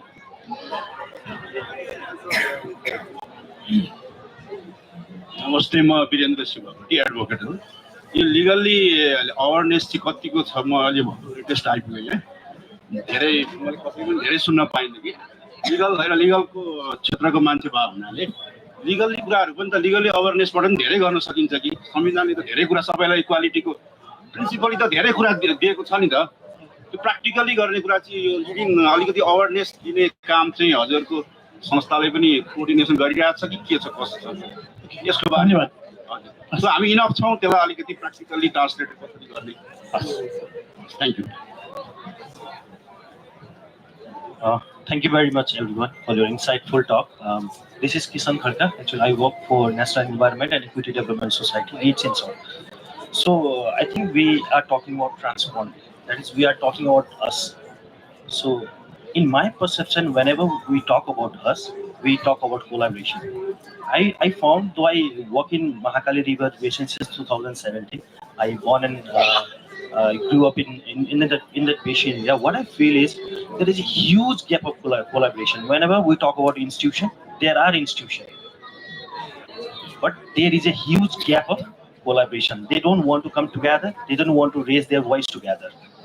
This is the one gap that I see in Mahakali River Basin. So maybe whenever we talk about collaboration, this is not only about inside the Nepal, but it's also about India and Nepal for now, in the context of Mahakali River Basin. So my question is for all the panelists. I don't want to dedicate this question to any individual panelist. So how this collaboration is possible? What do you think? What is the role of CSOs and government? And what do you think that all the intervention that Mukunda has rightly mentioned, that he talk about citizen science approach, he talk about transponding early warning communication system. So what do you think, how government can take these interventions forward and make people benefit with these interventions? Thank you very much. Thank you so much. So can I have, if there is any question, last question, maybe? So looking at the time, but it's a really interesting session. धन्यवाद। नमस्कार, म Ekraj Chhatkuli धादिङबाट focus नेपालसँग सम्बन्धित छु। पानीसँग सम्बन्धित कामहरू पनि गर्छौँ हामीहरू। मलाई अघि छलफल भइरहँदाखेरि एउटा लोकल लेभलमा त्यस्तो इन्स्टिट्युसन केही चाहिन्छ कि यो कुराहरूलाई पुर्याउनको लागि भन्ने सन्दर्भ आइरहँदाखेरि मलाई त्यहाँनिर भन्न मन लागेको मात्रै के भने हामीहरू सबैको ध्यान शिक्षामा चाहिँ जानुपर्ने हो कि होइन होला। मलाई लागेको इन्स्टिट्युसन भनेको त family itself is an institution. हामीले सबभन्दा पहिला शिक्षा त्यहाँबाट सुरुवात गर्नुपर्ने हो। त्यसपछि हामीले स्कुलमा यो कुरा लैजानुपर्ने होला, पानीको बारेमा, पानीमा लैङ्गिकताको कुरा। अनि त्यसै गरी समुदायमा नि हामीसँग यति धेरै संस्थाहरू छन् कि अनेकौँ सङ्घ संस्थाले बनाएकोदेखि आफै बनेको, सरकारले बनाएको यो परम्परागत संस्थाहरूदेखि अनेकौँ छन्। र यो सबै कुराहरूमा अनि सँगसँगै कल्चर र हाम्रो दैनिक प्र्याक्टिसमा हुने धेरै कुराहरूमा पानी एकदमै जोडिएको कुरा छ। यसमा शिक्षा मार्फत यो एजेन्डालाई अगाडि बढाउनलाई सरकारले, सिभिल सोसाइटीले, अरू पनि जो सम्बन्धित सरकारहरूले किन ध्यान नदिने भन्ने लाग्छ। मलाई एउटा सानो उदाहरण मात्र के भन्न मन लागेको भने पानीको व्यवस्थापनको लागि पहिला गाउँघरमा पँधेली भन्ने थियो, हामी कतिजनालाई पँधेलीको याद छ होला। त्यो एउटा ठुलो अपर्च्युनिटी अहिले हामीले मेटेरियल कल्चर जो बनाइरहेछौँ, पानीको उपलब्धतालाई, वर्षाको पानीलाई त्यो पँधेली हालेर जम्मा गर्ने चलन थियो, पछि टिनको छानाबाट जम्मा गर्ने चलन थियो, तर त्यो अब गयो। अब त्यो पानी चाहिँ मुन्डा घरको छतबाट बगेर कता जान्छ र त्यसले अरू धेरै के बिगार गरिरहेको हुन्छ। हामीले यो कुरालाई चाहिँ भौतिक संस्कृतिमा पनि जोड्न सक्थ्यौँ कि? मलाई खालि यही कुरा मात्र राख्न मन लागेको छ। Thank you. धन्यवाद। Thank you so much. So I think there are two dedicated questions to Oxfam. So one is, do Oxfam promote indigenous leadership or do we promote indigenous knowledge? है ना, indigenous knowledge लाई promote गर्छौं कि गर्दैनौं भन्ने एउटा question चाहिँ Oxfam लाई dedicated question थियो। एउटा question चाहिँ do we look at in the perspective of legal aspect, किनभने संविधानले दिएको चिजलाई चाहिँ त्यसबाट हेर्छौं कि हेर्दैनौं भन्ने। एउटा चाहिँ Oxfam ले यो जेन्डर भनिसकेपछि खालि महिलाको मात्रै कुरा गरिरहेछ कि छैन, अरू पनि कुरा गर्छ भन्ने यो तीनटा क्वेशन भयो हुनाले, so for the sake of like all majority of like Nepali audience, so उहाँहरूको लागि चाहिँ म अलिकति नेपालीमा भन्छु। हामीले अहिले यो पानीको सवाललाई उठान गर्दै गर्दा चाहिँ इन्डिजिनियस नलेजलाई त्यसलाई डकुमेन्टेसन गर्ने, त्यसलाई हेर्ने र त्यसलाई अगाडि बढाउनुपर्छ भन्ने कुरा हाइलाइट गरेका छौँ as Mukunda. So as a panel member also he was highlighting the same, and other like from the panelists, they also were highlighting that there are like some of the evidence that we have already introduced in our system, so we need to promote that rather than like taking it from the another hemisphere. So भनेको अर्को ठाउँबाट ल्याएर कपी paste गर्ने भन्दा पनि हामीसँग भएको कुरालाई अगाडि बढाउनु पर्छ भन्ने कुरा हो। अर्को लिगल पर्सपेक्टिभमा चाहिँ yes we are applying, but as a civil society organizations we promote on legal aspect त छँदैछ, तर त्यसमा के गर्छौँ भने educate communities, make an enabling environment that all civil society organization, academicians, researchers, community people to come together, सँगै आउनुहोस् गफ गरौँ। किनभने कतिपय पोलिसीले कुरा गर्दाखेरि चाहिँ, so I remember one of the case from this Mahakali basin, there is a tal called Ali Tal. So from like since 50 years the community living that tal, so tal is on the upstream mathi cha, so from that people living on the downstream they are getting irrigation water. So now because of climate change there are so many like infrastructural development, road banaiyo ki climate jalvayu parivartan garda, the water was taken into ward 3 चाहिँ source बाटै लग्यो।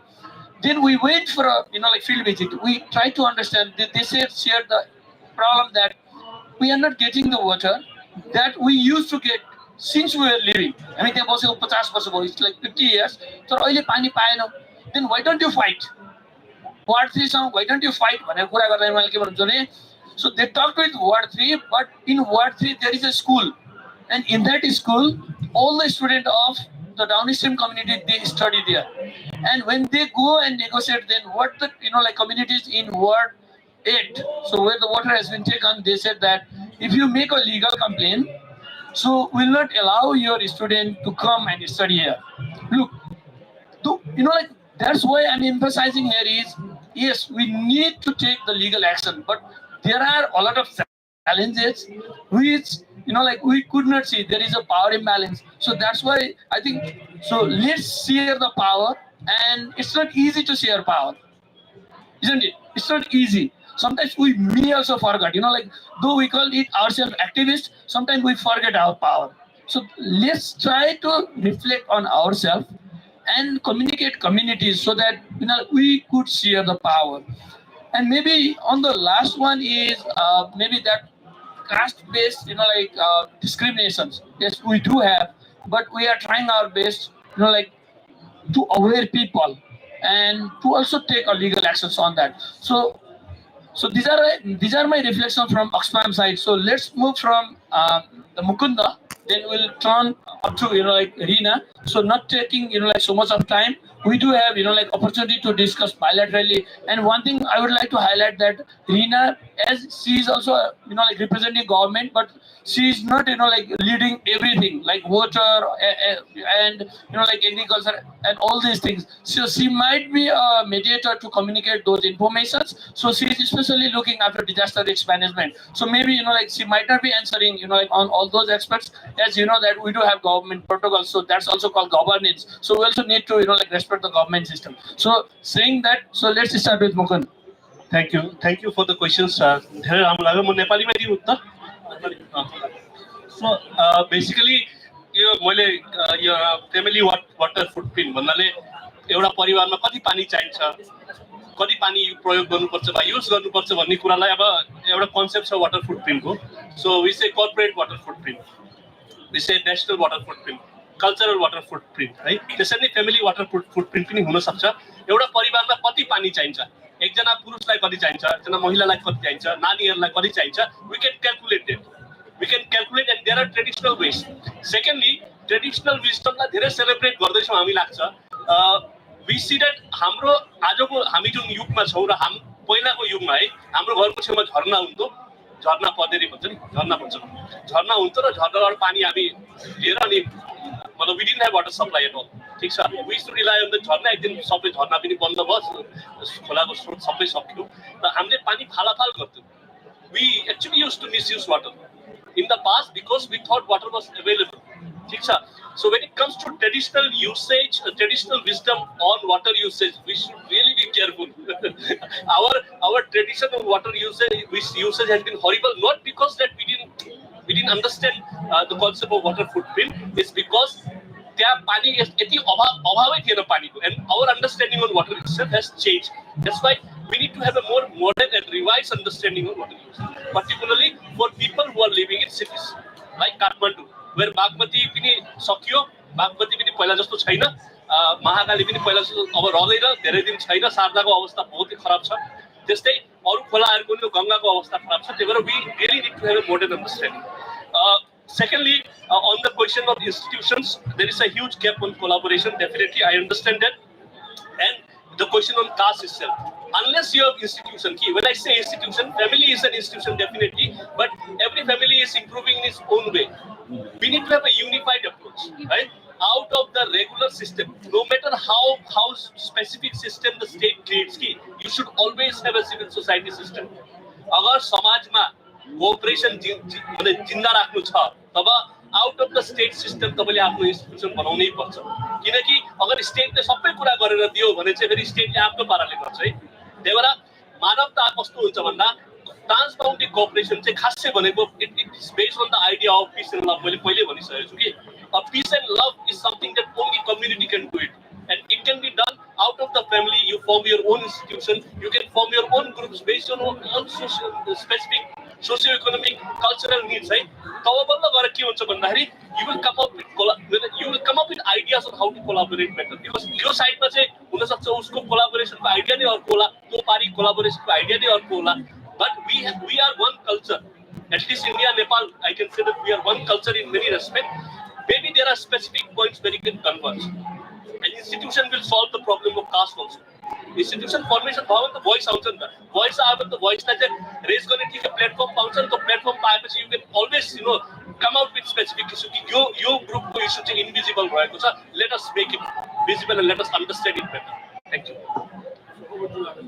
Yeah, I'll be very brief. I'll just talk on two aspects. One is on collaboration. Yes, it is collaboration, cooperation. All these become buzzwords after a point, and we just put it into everything we are saying. But operationally, how does it work? I'll just give you a simple example from the field. So there were these two communities that were fighting over water in Maharashtra. But the two families allowed their children to start playing together. So the children, let the children play. You don't go, adults don't go, and then the community also became friends. So small. I mean, I'm not saying this is a replicable model or something, but small little things can happen where people can come together and overcome our differences. We look for the humanity in each other, that aspect. And thanks Saurabhi for she brought up the important question of intersectionality. And yes, we must look at differences and disadvantages in our identity. Our identity is a compound. I mean, caste, class, gender, religion, language, all make us different. But the thing with intersectionality is after we recognize the difference, what do we do? It's not a magic wand that will solve all the problems in feminist fracture. The fracture in the feminist consciousness is not going to solve all of it. So what do we do? So let's innovate new ways to collaborate. And that's the only way we can. Yeah, thank you.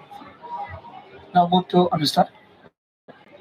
नमस्ते यो indigenous knowledge र प्र्याक्टिसेसको कुरा भन्दा चाहिँ मलाई चाहिँ ढुङ्गे धारा याद आयो किनभने यो सेक्टरमा चाहिँ मैले सर्टन टाइमदेखि काम गरिरहेको थिएँ dhunge dhara is a structure this a traditional water supply structure that has been surviving for hundreds and thousands of years तर क्वाइट रिसेन्टली यो चाहिँ it's in the state of degradation due to unplanned urbanisation अनि त्यसको चाहिँ over extraction of ground वाटरले गर्दा अब भन्नु होला कि अब पुरानो स्ट्रक्चर हो अब यो अब डिग्रेड भयो पुरानो भयो नयाँ राखुला भन्नु होला तर यसले के गर्छ भने it will lead to erosion of the culture and religious practice and also the cohesion of the society त्यसैले यो पुरानो इन्डिजिनियस प्र्याक्टिसेस इन्डिजिनियस स्ट्रक्चर्स भयो कि we need to conserve the structures as well अनि यो how collaboration is possible I just have two words proactiveness and political will.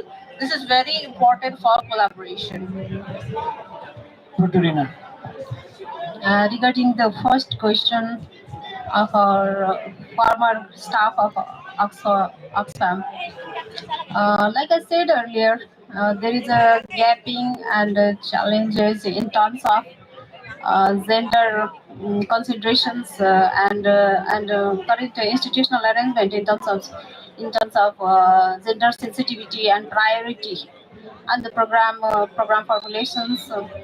And the second question is second thing is we need a genuine mapping of the gender considerations and the gender dynamics in this sector.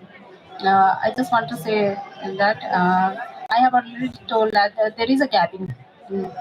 And the second thing is about your question. Government cannot do anything alone. We engage and we include all the stakeholders. We try to include all the stakeholders in our whenever we formulate any action plans or any policies.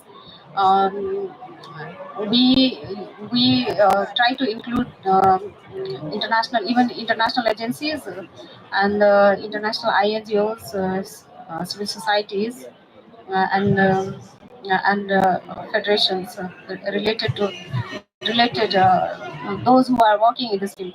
And the second thing is about the indigenous knowledge. Let me speak in Nepali. Indigenous नलेजको बारेमा पनि म केही भन्न चाहन्छु म पनि Tharu कम्युनिटीबाट belong गर्छु पर्सा जिल्लाको त्यो चाहिँ हाम्रो कम्युनिटीमा के हुन्छ भने कार्तिक पूर्णिमा प्रत्येक वर्षको कार्तिक पूर्णिमामा हाम्रो चाहिँ राति एक राति गएर वर्षा नेसनल पार्कको बफर जोनमा एउटा कम्युनिटी फरेस्ट छ त्यहाँ गएर एक राति गएर सुतेर अनि त्यहाँको देवीको पूजा गर्नुपर्ने उ छ हाम्रो चाहिँ परम्परा छ र त्यो चाहिँ प्रत्येक एक वर्षमा करिब हामी चाहिँ 200 मिटर भित्र सर्दै गइरहेछौँ 200 मिटर भित्र हामीले त्यो जङ्गल चाहिन्छ हैन अनि त्यो जङ्गलको बफर जोन साइडतिर चाहिँ मासिएपछि हामी त भित्र जानु पर्यो अब त्यस पछाडि चाहिँ नदीलाई पूजा गर्नुपर्ने अहिले चाहिँ त्यो नदीमा धुलो उडिरहेछ दोस्रो चाहिँ पानी चाहिँ त्यहीको खानुपर्ने भन्ने कुरा थियो पहिला चाहिँ 30 वर्ष अगाडि जब हामी बच्चा थियौँ बच्चा बेला 30-32 वर्ष अगाडि 35 वर्ष अगाडि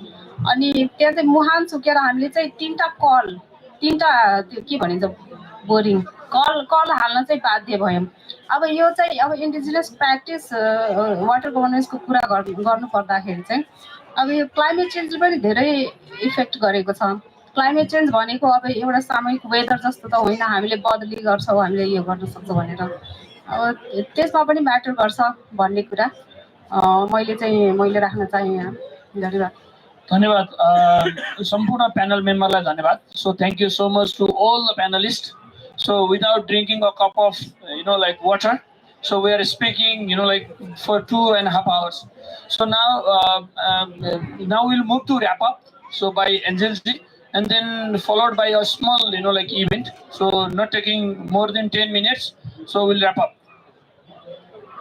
Thank you Azim ji.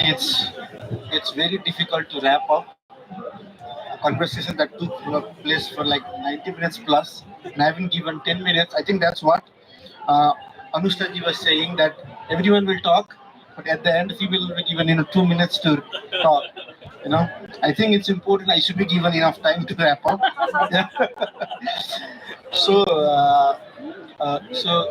yesterday I was going through my LinkedIn, and I had posted about this event, and there was a comment, and the comment was saying that maybe you should revise the title uh, from climate and water justice through feminist lens to climate and water justice through feminist lens filtered through male's perspective, because there are two male moderating and then sensitive, uh, uh, setting the scene.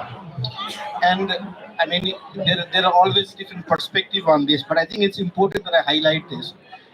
I think we should come out of this mindset that feminist principle of feminism means just women. It's not.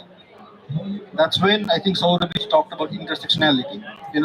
What we have to understand very clearly is, we live on the same land, but we have our own shared power. We have a different powers, and that's where we have to be compassionate enough to understand that there are differences, and we need to share hands to make an equitable society where the resources are shared.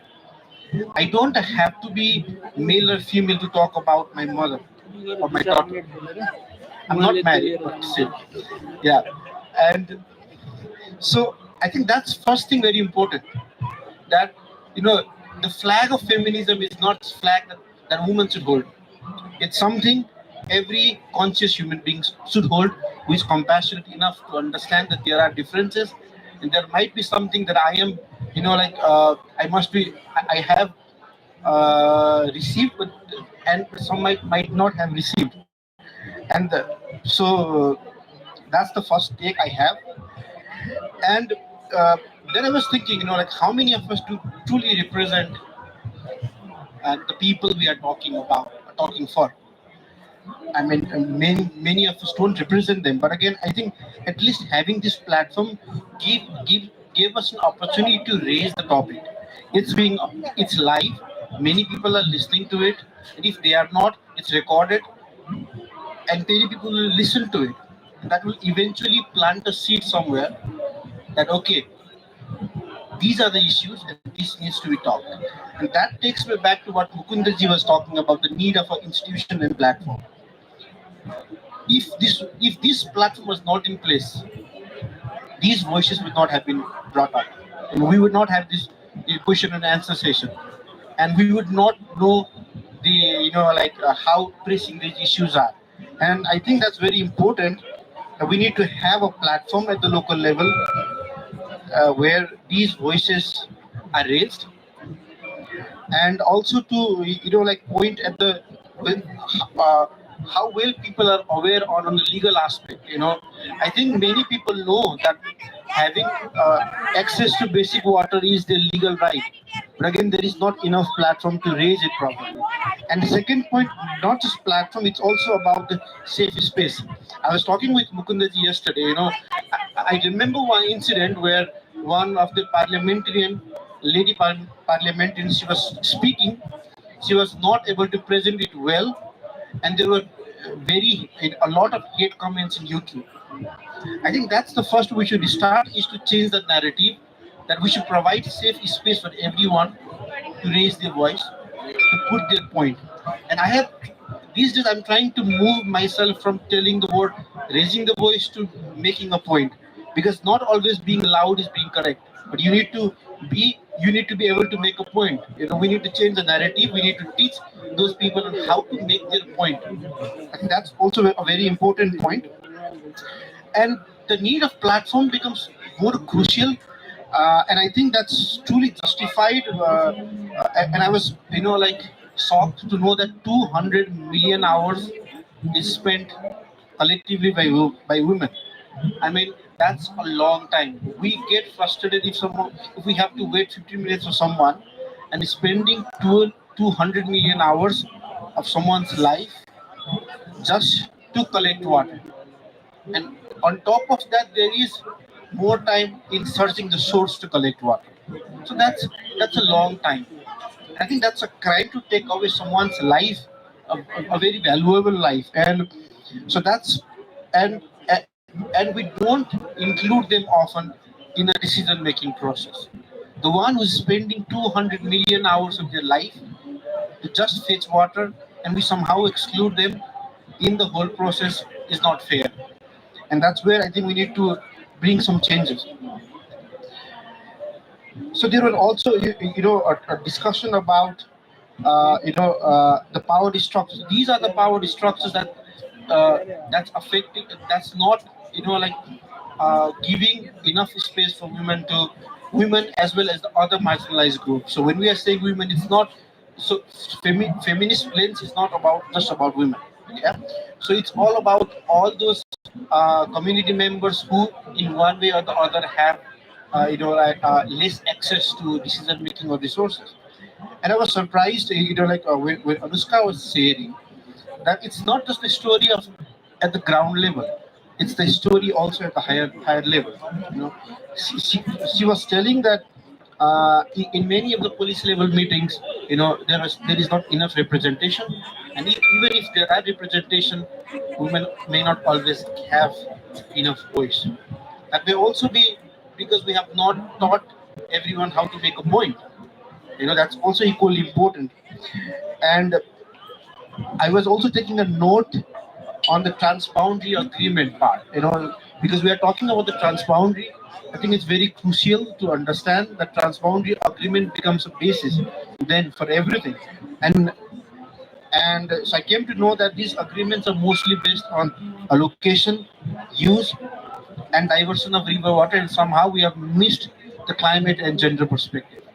So that also me, and she was also stating that since these were made, these were quite old agreements, so it's fair enough that these were not included. But now it's a time to revisit it as well, because we are talking about someone who have, donated, I would say, 200 million hours. That's a big hours.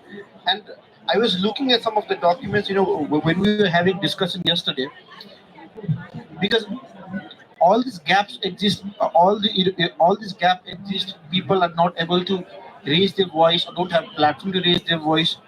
But at the global level as well, the transboundary cooperation is not enough practiced. So Lavanya was sharing yesterday that only like more than 60% of transboundary river basin is still lack cooperation. So you can imagine, now we are working at the Mahakali Basin. We have started working on a water use women empowerment center. They have a platform to talk, to raise voices. But I'm talking about those 60% of river basins, but don't even have a basis of cooperation, and it's two state, and the communities may not always have a say there.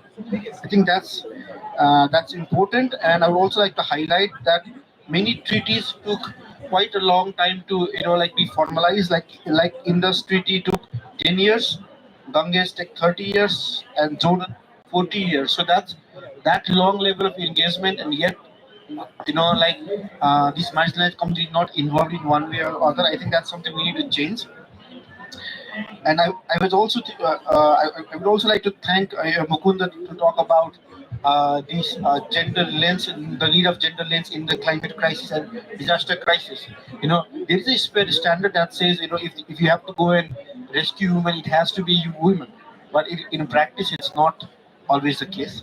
That's also a very fair point.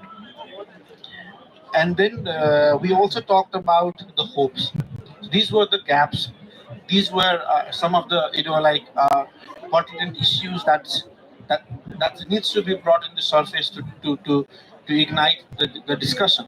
But there are still some hopes. There are some institutions like women empowerment centers in Mahakali. We also had like Sarada Nagarik Munch in India. I'm not sure how active is that, but there is also such platform, and I have been to those platforms, and it's really powerful in a sense that someone who was not able to share their name or their story can now actually write proposals, go to the government and ask for what they need. I think that's really nice, and we need to highlight and raise such practices.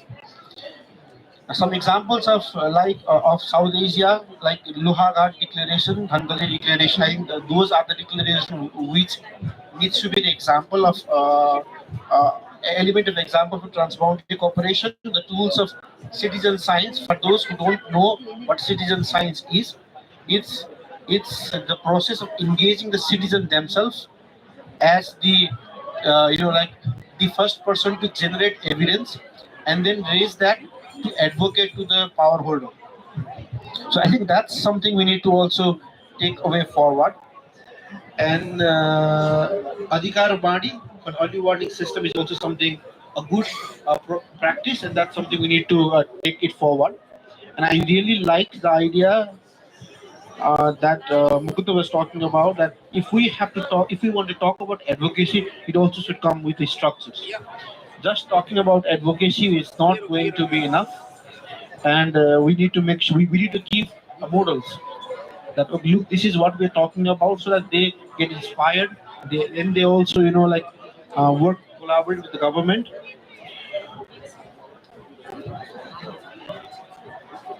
And also would like to refer to example given by Lavanya and Uttarakhand, that how engaging women in rural water supply systems along with 300 gram, 3,000 gram panchayat, and how it's actually improved to have 98% of villages with water access. So there are things happening around the world. It's not that there is nothing. There is also things happening in Nepal.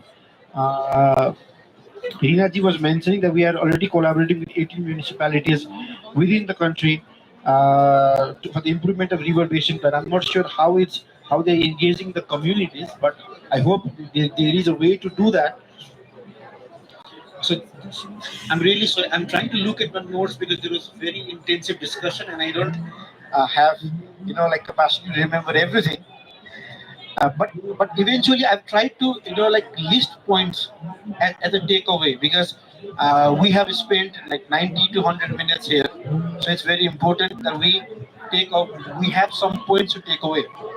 So one point that I noted is climate finance should be a pressing international agenda. We should learn as a country, So the feminist lens is not always about the community. If you look at the global perspective, the country has its own power structure. So I think that's very important. That number one, we need to raise the agenda of climate finance at the international forum, and we need to give a message to all the polluters that climate finance should not be a price tag to someone's life. You cannot say, I'm paying you money because I'm polluting somewhere and I'm paying you money. You cannot put a price tag on someone's life. That's a very clear message we should give. And when it is for the country, it should also be for the community, that we cannot put a price tag on someone's life in Mahakali Basin or in Ganga Basin. The second one is we should challenge unequal access to water resource. There are power structures, there are existing gender structures. We need to challenge that. And when we are challenging that, that also means a narrative that water should not be just women's business. It should be our business, because we all need water. And we need to put justice and equity at the heart of water management. That's very crucial, and that should be done not just through advocacy but also by investing on these structures.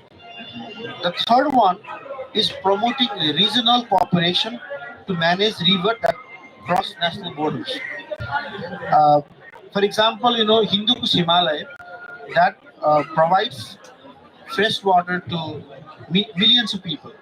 And if the impact of climate change is not, looked into, sooner or later all these people will be affected in one way or the other. And the fourth one is we should not just talk about climate change, we should talk about climate justice.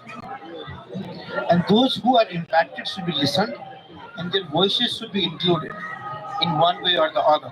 I was not a part of the COP, so I don't know how strongly voice of Nepal was raised, but it's important that we raise these voices. That we have been impacted for things we have not done.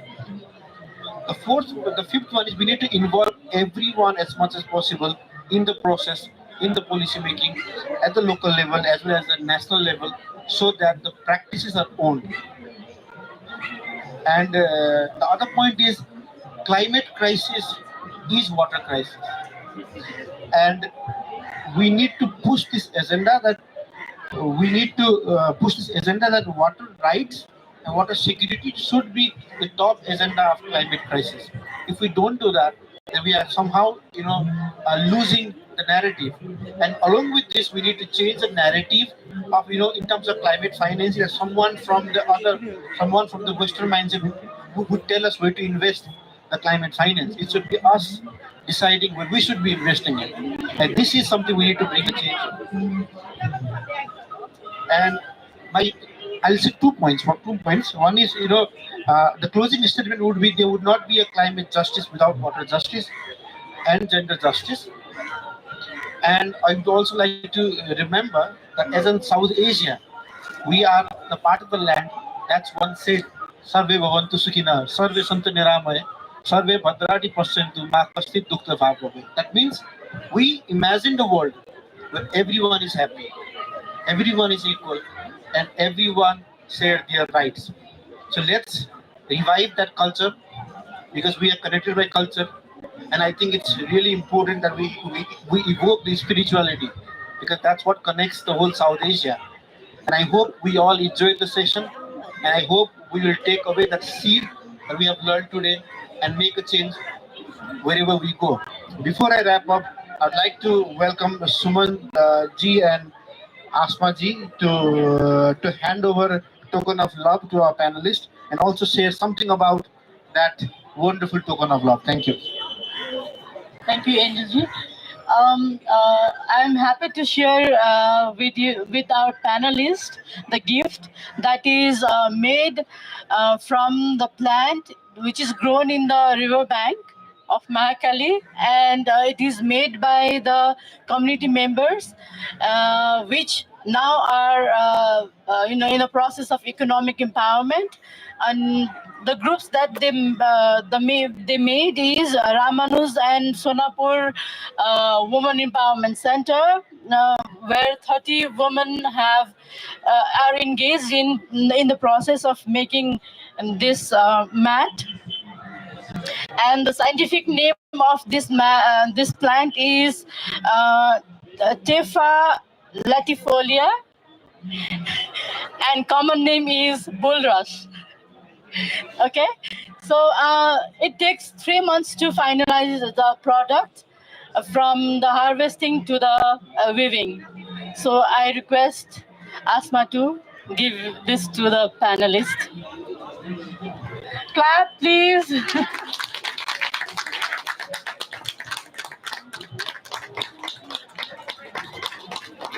This is also the indigenous knowledge that we are promoting for economic empowerment of the community women. Thank you so much. I also had one. I was about to give a satire, but I got one. Thank you. Yes. So, Rajanji, do you also want to take that? So, thank you everyone for your time. I hope you enjoyed the discussion. I'm sorry if there was a language barrier. We are also thinking of writing a paper from this, so we will definitely share it with you. Please drop your email address if someone is collecting so that we can reach out to you again. And thank you so much. And if there is any feedback, we are always ready to get a bilateral feedback as well. Thank you. Thank you to you as well. Let's have one group photo so everyone can join.